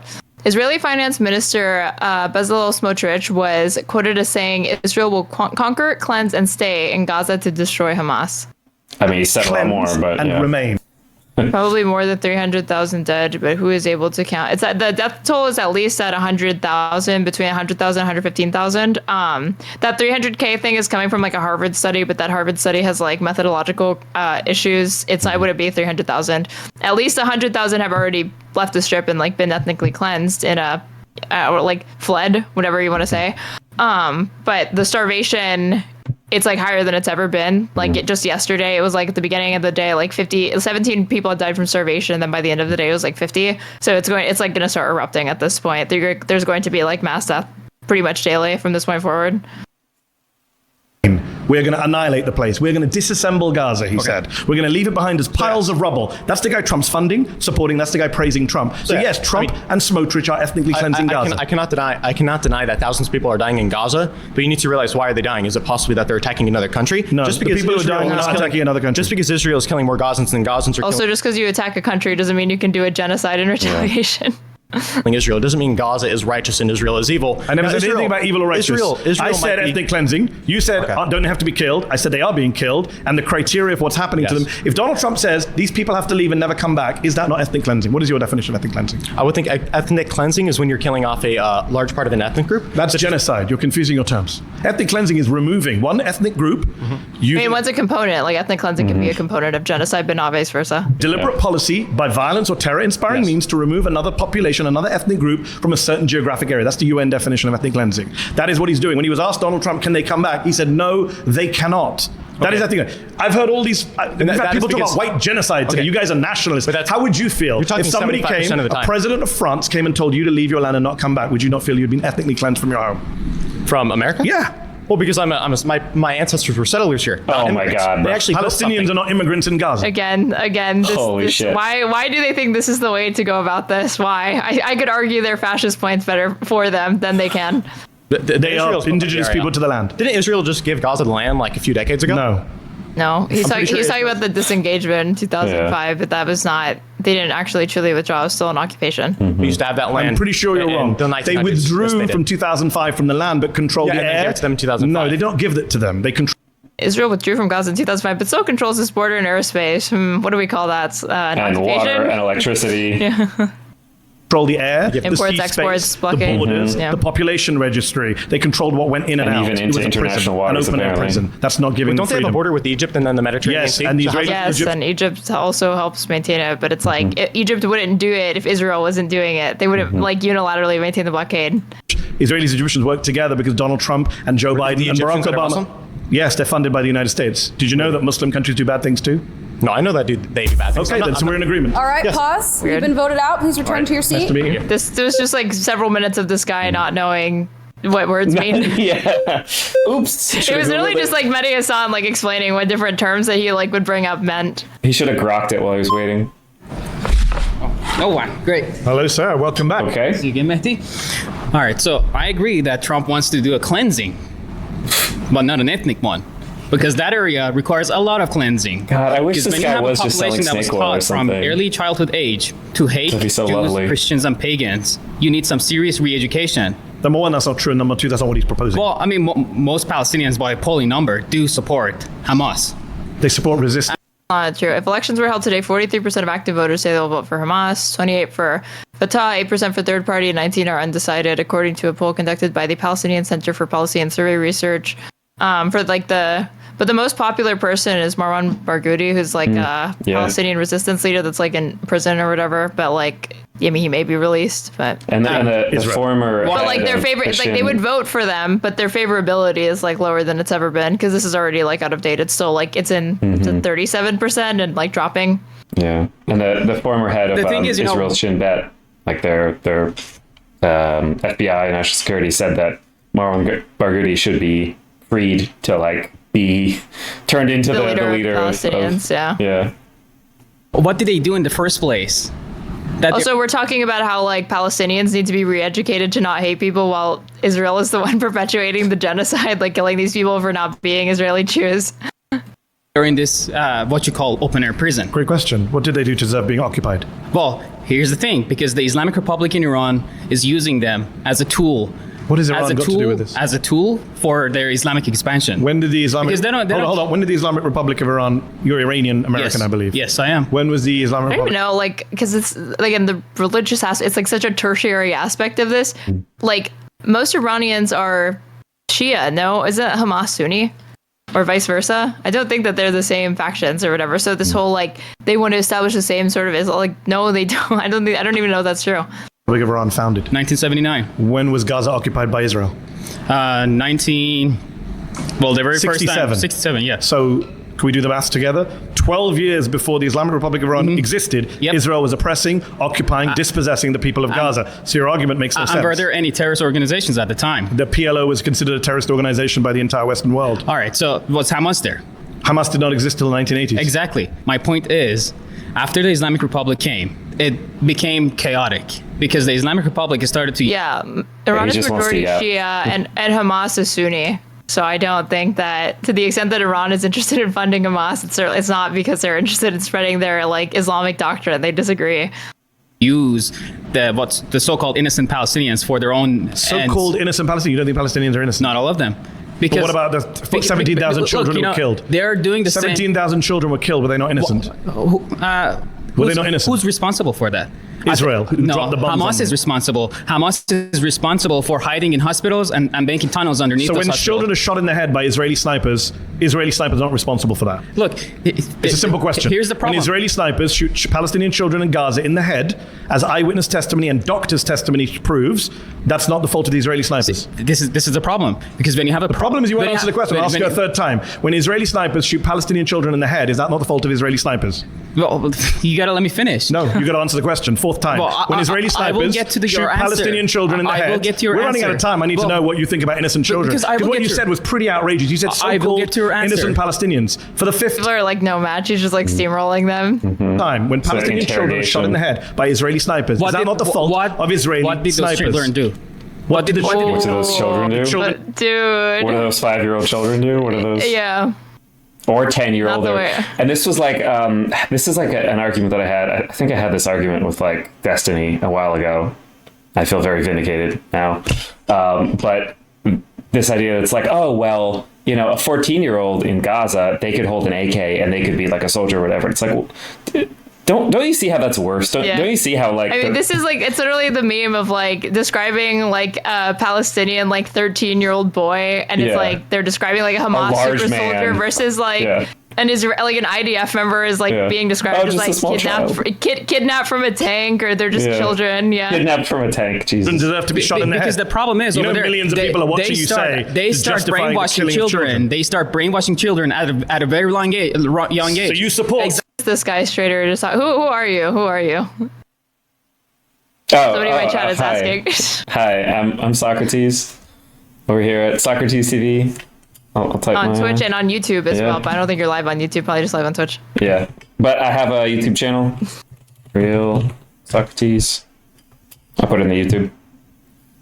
Sniping children in Gaza. Look, do other people here support sniping children in Gaza? Is that a conservative position now? What if they're wearing a suicide vest? They weren't. But what if they are? They're not though. What if they had been? What if they had been? What if they were in an F-35? I have friends who went to Gaza, American doctors. They came back as we had multiple children. What if they're hell-bent? What if they're hell-bent on killing you and your family? A 10-year-old child, an 8-year-old child, a 6-year-old child. Because like I said, you're sitting on they're brainwashing television. Where millions of people are going to see your neighbors, your friends. You support the killing of children. Millions of people don't know what's going on. Even your fellow right-wingers are saying, "Don't go this far." Like genocide, sure, but don't. Millions of people don't understand the brainwashing that is going on in Islamic Republic and in Palestine to create this hatred. You're obsessed with Iran so much that you're supporting the killing of Palestinian children who never harmed you or any other Israeli. That's insane. Look, and the fact that you support Trump's ethnic cleansing now doesn't surprise me. I didn't say ethnic cleansing. I said cleansing of the land. All right, because you need to cleanse the land from all the different. You've been voted out. Please return to your seat.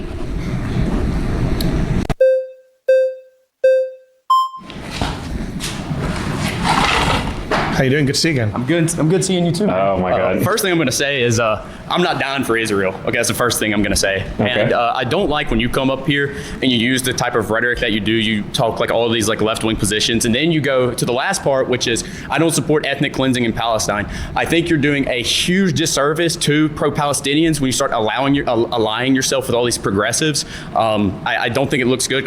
What other like pro-Palestine or like no. Who are the loudest pro-Palestine voices right now, especially in the United States? So this whole like, oh, you're doing a disservice to your cause, says guy who does not support you or your cause. Because you have all these conservatives in here who oppose war, they oppose intervention in the same tradition of Pat Buchanan and all the greats that came before Not Donald him. Trump, though, sadly. Yeah, it is sad. Buchanan was like an isolationist racist for people that don't. It is sad. I do agree. I mean, he ran on an anti-war ticket. He said he was going to. I didn't. Because he lies, right? Are you going to let me talk, or you just want to? Yeah, true. So, I mean, yeah, you keep going back to Trump. I don't think this is part of his plan. I think this is a plan of lobbyists, and this is not just unique to Trump. It's been a thing since the Democrats. It's been a thing since the Republicans before him. It's been like really this since Truman. I don't know if you read like John Mearsheimer's The Israel. What do you mean? Like we're gonna kick all of the Gazans out of Gaza and build beachfront property, and then maybe even Trump. Like Trump is departing still from like decades of like U.S. consensus. It was like an off the cuff, like didn't even make sense. But of course, Netanyahu's running with it. It's very useful to Netanyahu. And that's saying something because U.S. policy towards Israel has like always been terrible and like skewed in their favor. Or lobby or anything like that. Would you agree or disagree with anything like that? Oh, I agree with Stephen Walt and John Meshemer. Yeah. Okay, great. So I'm just warning, when you ally yourself with all these leftists. I don't like how he says ally by saying ally. And you come up here and you argue for immigration. You argue up here that Trump's this bad criminal and this and that, and then you think Trump's bad too. I think he's good on some questions and bad on other things. Let me get to the point here. Is you ally yourselves with guys like Jewish Voices for Peace and all those guys. Great people. Yeah, not really though. Why? Because they're self-interested in it. It says it on their homepage. By definition, they're not self-interested. In a way, right? They're going against their own. Are you going to let me talk? On their homepage. So self-interested in the sense of like wanting the Jewish religion to not represent like genocide. Like, I guess it's supposed to be like, he's saying like they're saving their reputation. It's like this 5D chess move to say that it's not altruistic. I don't understand this. Yeah. Page, it literally says that we are here to segregate Judaism from Zionism. It's very clear they're doing this in their own interest. That's why it literally says Jewish Voices for Peace. They're going to be the good Jews who say that we don't support Palestine. And then what happens is you take all of these progressives, you go out there and LARP in the street, and everyone here who's conservative, they're going to vote for the pro-war candidate because they don't want to be associated with all the liberals. You're forced to vote for pro-war people. It's either that or get replaced in my country. What do you want me to do? Oh, you and your replacement bullshit. Yeah, okay, buddy.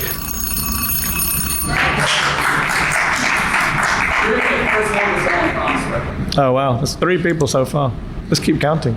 We should be nicer to you, otherwise you'll deport us. What a great argument. This is a free speech debate, Ken. It's not your country, my friend. It's our country, whether you like it or not.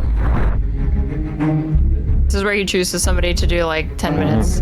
Mexican Goku, come on. Maybe that girl who didn't get to talk. He smiled, he laughed. We disagreed. Okay. I wanted him to pick this guy. This guy clearly had some feels, and he had things to say. The one who was like, we were like, he should be in therapy, not this Jubilee video. Like it was good faith. Let's see. I appreciate it, Mehdi. He seemed to be in good faith. He seems kind of smart, and he's one of the few people who doesn't want to deport me. Or maybe not. We're gonna find out. My claim is we should get rid of. I don't want to personally deport you. I just think it should be, as I'd say, I just think it should be easier to do it. Not you personally, though. Nothing against you. Citizenship. Why do you want to get rid of it? But this is unfortunately within the Overton window. Right now, like there have been Republican politicians talking about this for a long time. Citizenship and how? And they just tried. It was shot down. I'm so glad. Tried. You brought this up? Yes. Because it was one of my... The 14th. 14th. I mentioned it to a bunch of your friends and nobody wanted to engage in the 14th. Yeah. Let's talk about the 14th Amendment, the Citizenship Clause, which says that if you're born here, you're a citizen of the United States. Yes. I chose this because it's an extension of the original debate and the immigration debate. Okay. I think birthright citizenship, first of all, when it was originally argued, among the people who were actually voting on the clause, right? It was argued that the birthright citizenship was not automatically extended to everybody who was just born here. And even if I granted that this is not how the framers intended birthright citizenship to be applied or interpreted, I would just argue that but the interpretation now is way better and serves more utility, and that wouldn't even be something that's worth trying to resurrect. In a nation of like 330 million people, whatever the founders maybe could have come up with as a system would probably not scale. Very well. That's what we have now. What do you have to be like baptized as American first? We have a long history of that as well. For example, with the native. Let's assume nobody is a citizen, and then you have to apply through a process once you turn a certain age. But before then, you're not. You're a temporary resident of the United States. I don't even know how this works. I'm sure there are people that have actually. I'm sure there's people that have actually put pen to paper and explained how this policy would look or whatever. But it just seems like an administrative mess for no reason. of Americans who had particular laws that apply. Lost Zoe, thank you for gifting a tier 1 sub to Geodesic, who has gifted many, many subs throughout the chat tonight. Solely to them. What I think we're seeing in this country is not everybody is so similarly under the jurisdiction thereof of the United States, right? And by allowing for birthright citizenship and not interpreting the Constitution as we're legally allowed to and restrict, the automatic citizenship of anybody who's born here, we actually remove the issue, for example, of family separation, because there is no incentive of a family to come over to this country together. That's what Tom Homan said the borders are. Illegally and then have a child, which is contributing to the awful situation we have in America of breaking up families. This is not something that I imagine you or I agree with. No. The issue is framing this is like the humanitarian thing to do. We can just deport them all together. Having to kill, a child in front of their parents, we should be able to just kill the whole family. Like that's, You wouldn't want to, put the family through that. So just put them out of their misery and take them out as well. So even if I were to concede that in some cases birthright citizenship has incentivized that, I don't like the phrase anchor babies, but I'm not naive enough to pretend that there are not immigrants who come here and time the pregnancy in order to get. Of course, you and I can agree on that. Yeah. But that doesn't mean you then rip up a constitutional principle that goes back centuries, goes back. Also, who do people do that? Why? That's your right to do that. For the 14th Amendment. 14th Amendment came about, I think, in 1868, if memory serves me correctly.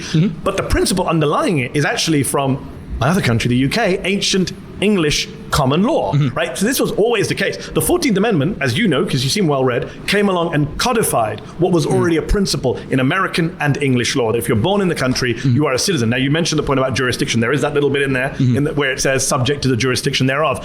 That in the debate, if you go back and read the debate that the senators had at the time, they were very explicit that that was to do with foreign ministers and foreign ambassadors. And even with this whole, let's not make it naturalized or whatever, it's like, the overwhelming majority of people would probably be granted citizenship. So why can't we just skip to the part where we grant it in almost all instances, and then they should argue that you can strip it away sometimes or whatever. That that people can be denaturalized. That's really the more cogent argument, as opposed to saying just nobody starts with it. And then, but in practice, we know the majority of people will be applied, so they can again keep track of people just for administrative purposes. So just argue that you should be able to denaturalize certain people. As diplomats living in embassies, their kids shouldn't be citizens. Obviously, they're here on their own. The Argentine embassy in DC is Argentine soil. So we accept all that. Absolutamente, amigo. But when they were asked about Chinese immigrants, do they speak Spanish? Senator Trumbull, who was I think the chair of the Judiciary Committee back in the 1860s during this debate, he said at the time, Chinese immigrants' children, they're citizens. In fact, 1898, as you well know, we get Wong Kim Ark, Supreme Court case, Wong Kim Ark versus the United States. And the Supreme Court says, yes, even the child of undocumented Chinese immigrants is an American citizen. So this is a principle going back centuries. So while I can agree with you that there are cases that abuse the 14th Amendment, that there are issues of family separation, I'm not going to rip up a constitutional principle that goes back centuries and is backed by a 127-year-old Supreme Court precedent.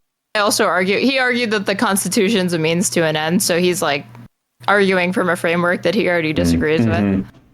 Because Donald Trump is looking for ways to cut the number of brown and black people in the United States. If you don't mind me interrupting, this is where I think it's important as well to go back to what we talked about with the Constitution. When we're analyzing, and admittedly, I'm not as interested in the legal argument. There's obviously many ways to interpret the Constitution, but I don't think, especially among conservatives, that it is positive to use the Constitution to dismantle it. When we analyze the original context, like you were saying, in the late 19th century, our immigration law was absolutely different, including, in respect with the Irish and Chinese immigrants that were coming over. It was absolutely saying all of these people, the reason why they're so disillusioned with the Constitution is because they think that the only way to interpret it is the literal originalist perspective. And so short of endorsing that, which they feel reflects the accuracy of the text or is the only interpretation, then you just have to reject it because you can't get anything done that you want to if that's the framework that you're starting from. And also the original Constitution with no amendments wouldn't have the First Amendment or even the Second Amendment. Because what they are calling for is revolutionary in the sense that it's reactionary, but it's also it would be a toppling of the current social order in a significant way. My friend, some people in this room would hate it. But it's a new confederacy, basically. Yeah, America had mostly free and open immigration in its early days, but started enacting restrictions in the 1880s. That included the Immigration Act of 1882, which levied a tax on all new immigrants and blocked the entry of lunatics, convicts, and persons likely to become a public charge. Yeah, smug bug. I was reading about this a while ago, and there's this period of time where, especially like in California, New Mexico, Arizona, Texas, there was like a lot of migrants that would come in from, I guess, Mexico. And there were people who would come in as like seasonal workers, come in and leave. And then when border restrictions started being put in place and making it very hard for migrants to come in, they ended up immigrating. Yeah. And so for this kind of like, separatist, whatever, wanting to put up walls, it's very, very counterproductive in terms of, it used to be people would just, come in for a season. Now people have to stay, so they are staying. For half of American history. And that was something that was raised to Ben Shapiro by Mason, who's in my chat, because he was like, don't you think that having these draconian, highly restrictive immigration laws, you actually end up incentivizing illegality because people are not interested in leaving the country, so they just find ways to circumvent the system. So you see this with like all sorts of different things, like urban planners have observed such a thing as like stop sign fatigue. If people feel that there's too many stop signs in a residential area, they just start running all of them because they don't think that they're useful. History. Well, I don't think that's very true. It's 100% true. Well, hold on. If you're comparing the open borders, which I don't concede to, but if you're comparing the open borders prior to like 1910 and prior to the Hart-Celler Act, and you look at the amount of immigration and who was coming over. Nice deflection. Amount is irrelevant. We did have an open border. It is absolutely relevant. Why? Because the Constitution, like the founding fathers. Hold on. Your argument is we had open borders, but there were fewer immigrants. I was about to answer. Okay. It's important to analyze the context wherein these laws and parts of the Constitution arise. The original. It's entirely irrelevant. I do think that the actual practical manifestation and like effects of how these were playing out did factor into the judge's decision.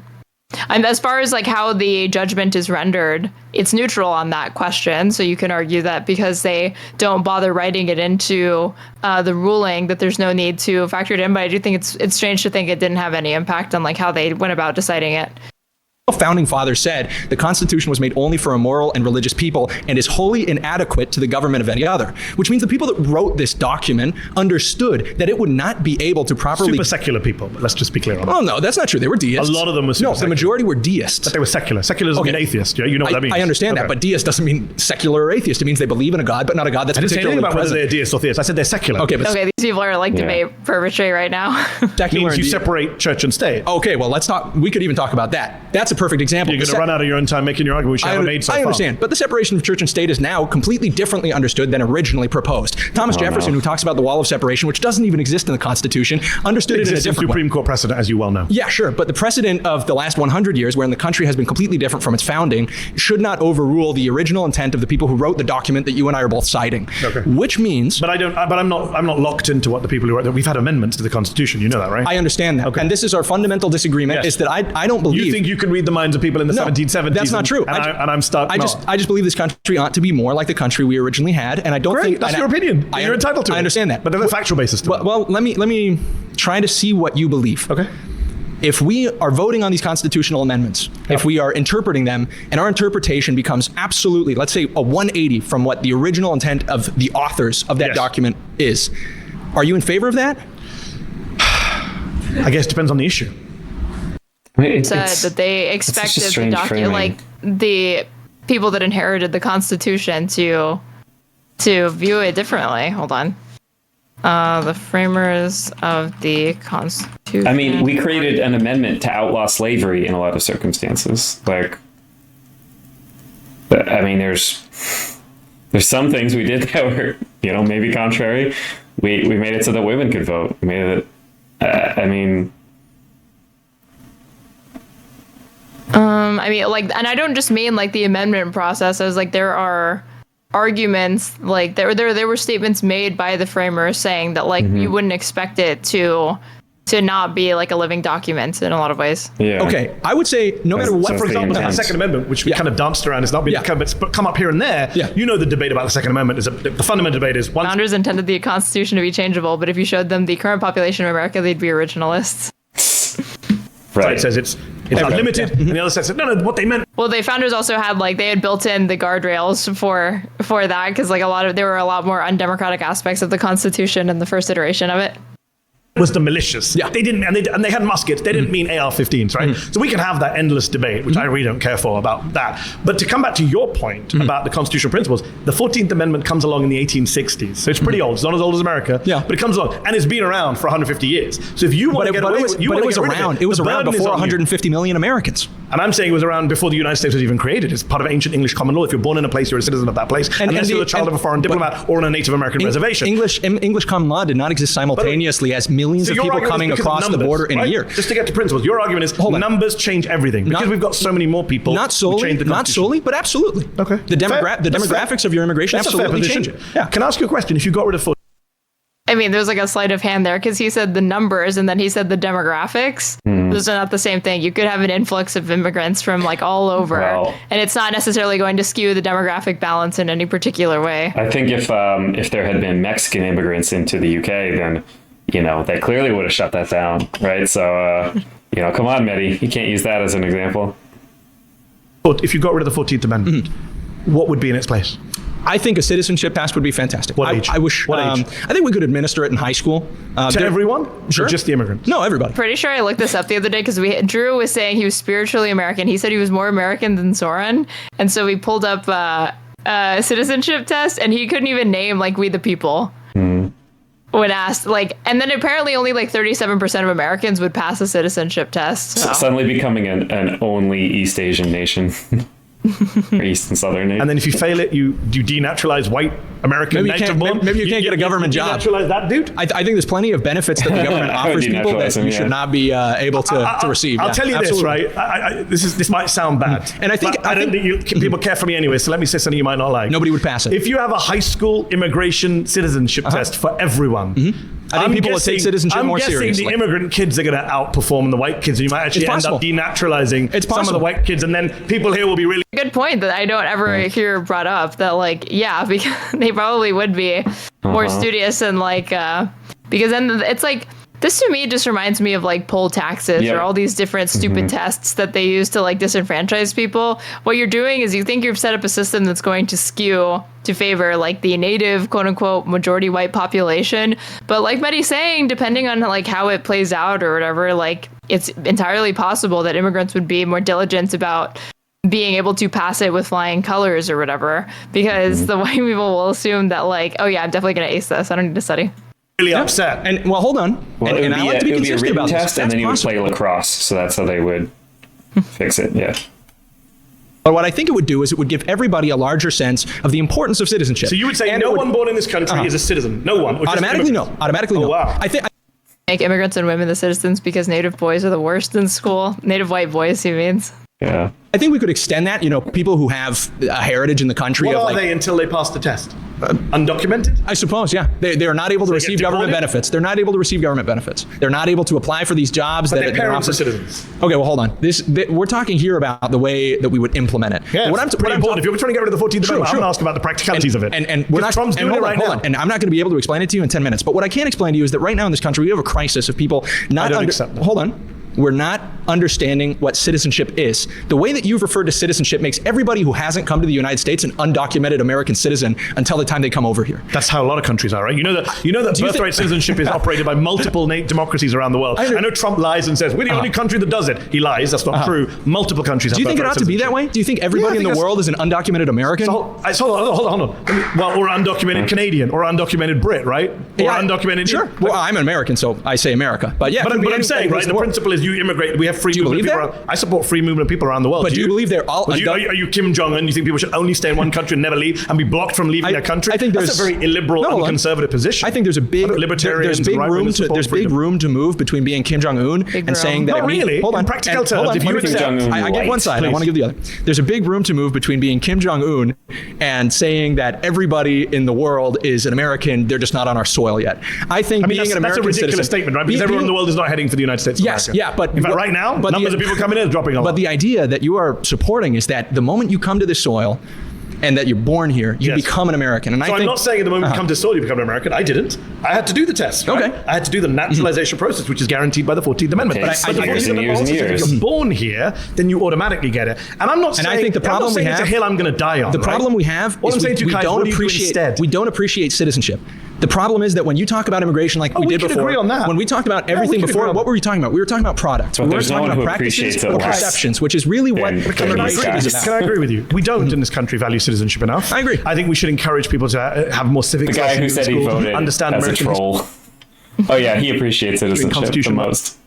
Much more. Here's what's the irony is, I'm sitting in a room today where I've met a bunch of people claiming to be Native Americans who hate everything America. Did you even say thank you, energy? For centuries. I think they stand much closer to the America that we originally had, and I think that's the big disagreement. I don't think any of you lived there had any clue what that was like. But you've agreed to dismantling things about that America. But you've agreed to dismantling that America as long as it's legal. You have. You're the person who came here and made your argument. I'm a constitutional originalist. Taking away an amendment of the Constitution. I didn't. I said keep the Second Amendment. I'm an originalist. I think we should interpret it the way it was probably originally interpreted.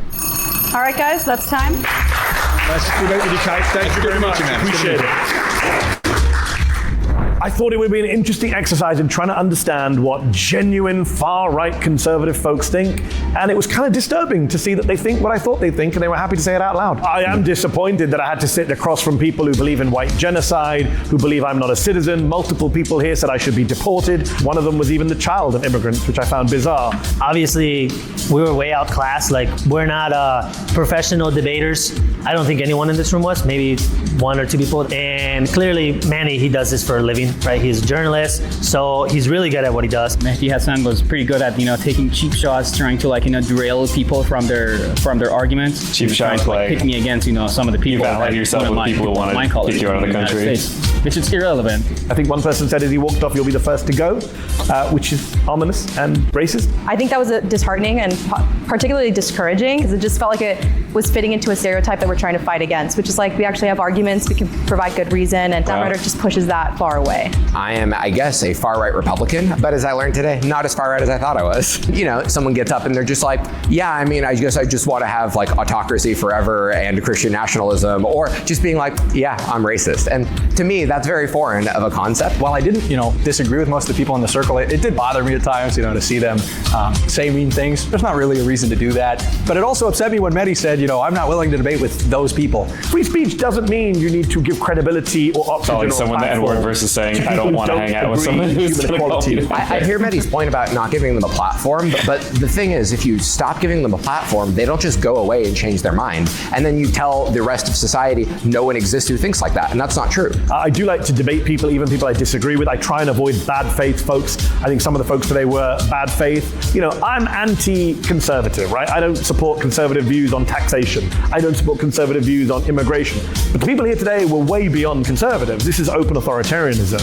And this is what is being normalized and mainstreamed in our country by people in power, by the media, by people who don't know any better. Wow. Well done, Mehdi. Okay, thoughts? Good stuff.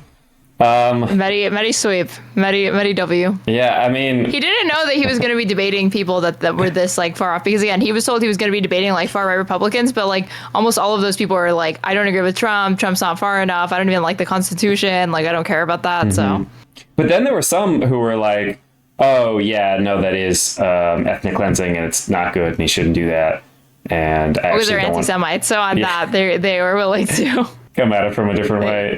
Carve out an exception. I mean, but it was pretty similar. It was pretty similar, honestly, to what I kind of thought that it would be.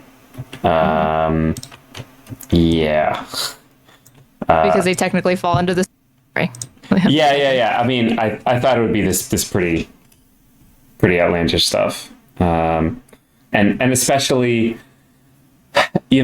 not to say that any of these people are necessarily grifting, that they don't believe this stuff, but a lot of them are both very young and they're influencers, and so they're both kind of trying out like slightly more outrageous statements. I mean, it's how people flirt with it, right? It's like just irony poisoning or whatever. It's just a joke. I was thinking like the guy who was like laughing about like, you could call me a fascist. For some reason, I have this feeling that like in a few years, he's going to look back and really, really cringe at this. But I don't know. I shouldn't though, because all of these people, there just doesn't seem to be any sort of thing that like wakes them up from this. They just seem to get further and further down the like radicalization pipeline. Yeah, I mean, it was nice to hear at the end that a few of them were like, okay, some of that was a little bit disturbing, actually. I realized that there's some, like, I think in some ways this could be good, where you see when you're heading down that pipeline and you see somebody who's much further than you, rather than you taking those little incremental steps that gets you further down, they're seeing somebody who's like gone far down that hole, being like, ooh, I don't like what they've transformed into. Yeah. That can actually maybe help you steer away and be like, okay, that actually looks these pretty people bad. are like, I'd never be like that, and then until they are. Yeah. Smugbug says the main discourse at the moment is whether Jubilee is now a counterproductive org or whether it's helpful to have the fascists be outed like this. Well, I watched a segment from Bosch where he was like, nobody should be participating in these. It's just like you're just giving money to like a grifting organization that exists to make like the left look bad. It's not. It's they're like they are dishonest to guests to get them to participate in these to legitimize like far right perspectives. But then I think he was like reviewing it today or something like that. So I don't even know. I mean, maybe he already changed his mind again. Classic. For me, I think you have to look at the media landscape, and it's like Mehdi going on this versus going on Piers. With this, he's not getting interrupted. He's not getting like his mic moved over to some other person who's interrupting. He's steamrolling these people one after another. So and he gets to pick the like. In a lot of ways, he gets to control the conversation because he has like he gets to set like what the questions are, what the terms are. Mm-hmm. It's like I think it's more unfair when they like get somebody who I don't know. Like they actually bring on strong debaters at the very least. Like if they were bringing on really, really weak left-wing debaters and they were like bringing on people that were like media trained, which they used to do, honestly, that used to be closer to their old format where I felt like, I'm like, I swear they pick like psyops to represent like the left-wing side and then media trained like PragerU ambassadors to represent the right. And then they would never disclose that. It's like, you're not just talking to like some like college Republican, you're talking to somebody who is already funded by like a right-wing org and trained to go on this thing and like make their talking points look appealing. So it's not just some average person that they're talking to. Yeah. But I don't know. That's a good point. But I mean, yeah, Mehdi Hasan, David Pakman, Sam Cedar, and then like a lot of the people that they had on, I didn't even watch more than a little bit of the Jordan Peterson one. But I mean, that was almost sad because he was like on the verge of tears the whole time and just I feel like he lost a lot of probably credibility in his own audience for it. And they changed the title for him. Yeah. I mean, it went from like I don't know what it was before. I don't think it says Christian anymore. Yeah, it said Christian and then to just Jordan Peterson. And so the kid's saying like, oh, I thought the title of this video is blah blah blah versus Christian.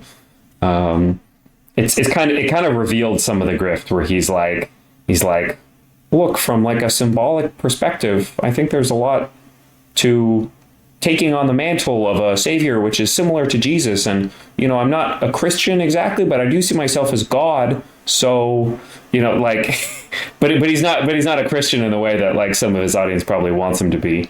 And he's not willing to just say, I'm a Christian, which is a little bit interesting, but they kind of revealed that grift.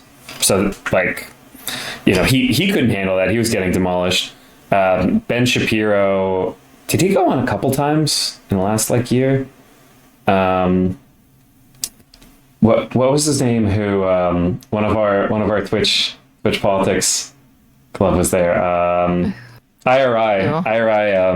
Oh yeah, he's really participated in them a few times. Yeah. He did a good job. So, I mean, it kind of is a weird, I don't know, war profiteering, culture war profiteering. Mm-hmm. But in terms of venues to have this stuff, it's so far above average that I don't know that I can. At the very least, the only thing right now you can defend it on is like it's very, very entertaining. That's about it. Mm-hmm. It's entertaining to watch like Mehdi and Sam Cedar like dunk on these people. But somebody mentioned David Dole, who's at the Rational National. He had like leaked email correspondence that he had with Jubilee, and the reason why is because they wouldn't give him like too much information about what they intended to like bring him on or who he wanted to debate, and so he was like, yeah, no thanks. Yeah, I've heard that they're pretty. So I've heard from the whatever panel side that they don't really tell them exactly. Maybe they don't even tell them who they're debating against. Yeah, no. I mean, Mehdi, it was like I didn't get too much insight into like who was going to be debating or like what they believed. Yeah, some of that is probably just like last minute scrambling, trying to schedule these fuckers. Yeah, trying to get people to show up to a panel in person. IRI did way better than I thought he would, not gonna lie. I mean, like, he did really why? good. IRI is like good at embarrassing Republicans. It's really easy to do. Or like, he's really good at doing that. I shouldn't say it's easy because it's like a very specific skill or whatever. It's like rhetoric, but yeah, he knows what he's like talking about when it comes to policy and stuff. But okay. Do you want to shout yourself out before you? Yeah. Hey everybody, I'm Socrates here at Socrates TV. Do a lot of politics, philosophy, science. I'm a PhD cancer researcher by day. Do the streaming stuff by night. I've got a YouTube channel, Real Socrates. And I'm showing out your Twitch in my Twitch chat. And Socrates TV. Why did it say Socrates TV on Twitch, and then Socrates TV. Are you Socrates TV on YouTube as well? No, I'm Real Socrates. Real Socrates. There you go. Yeah. All right. It was fun. Thanks for coming on. No, this is great. Have a good one. Bye, everybody. You as well. Bye. Bye. All right, everybody. Have a good one.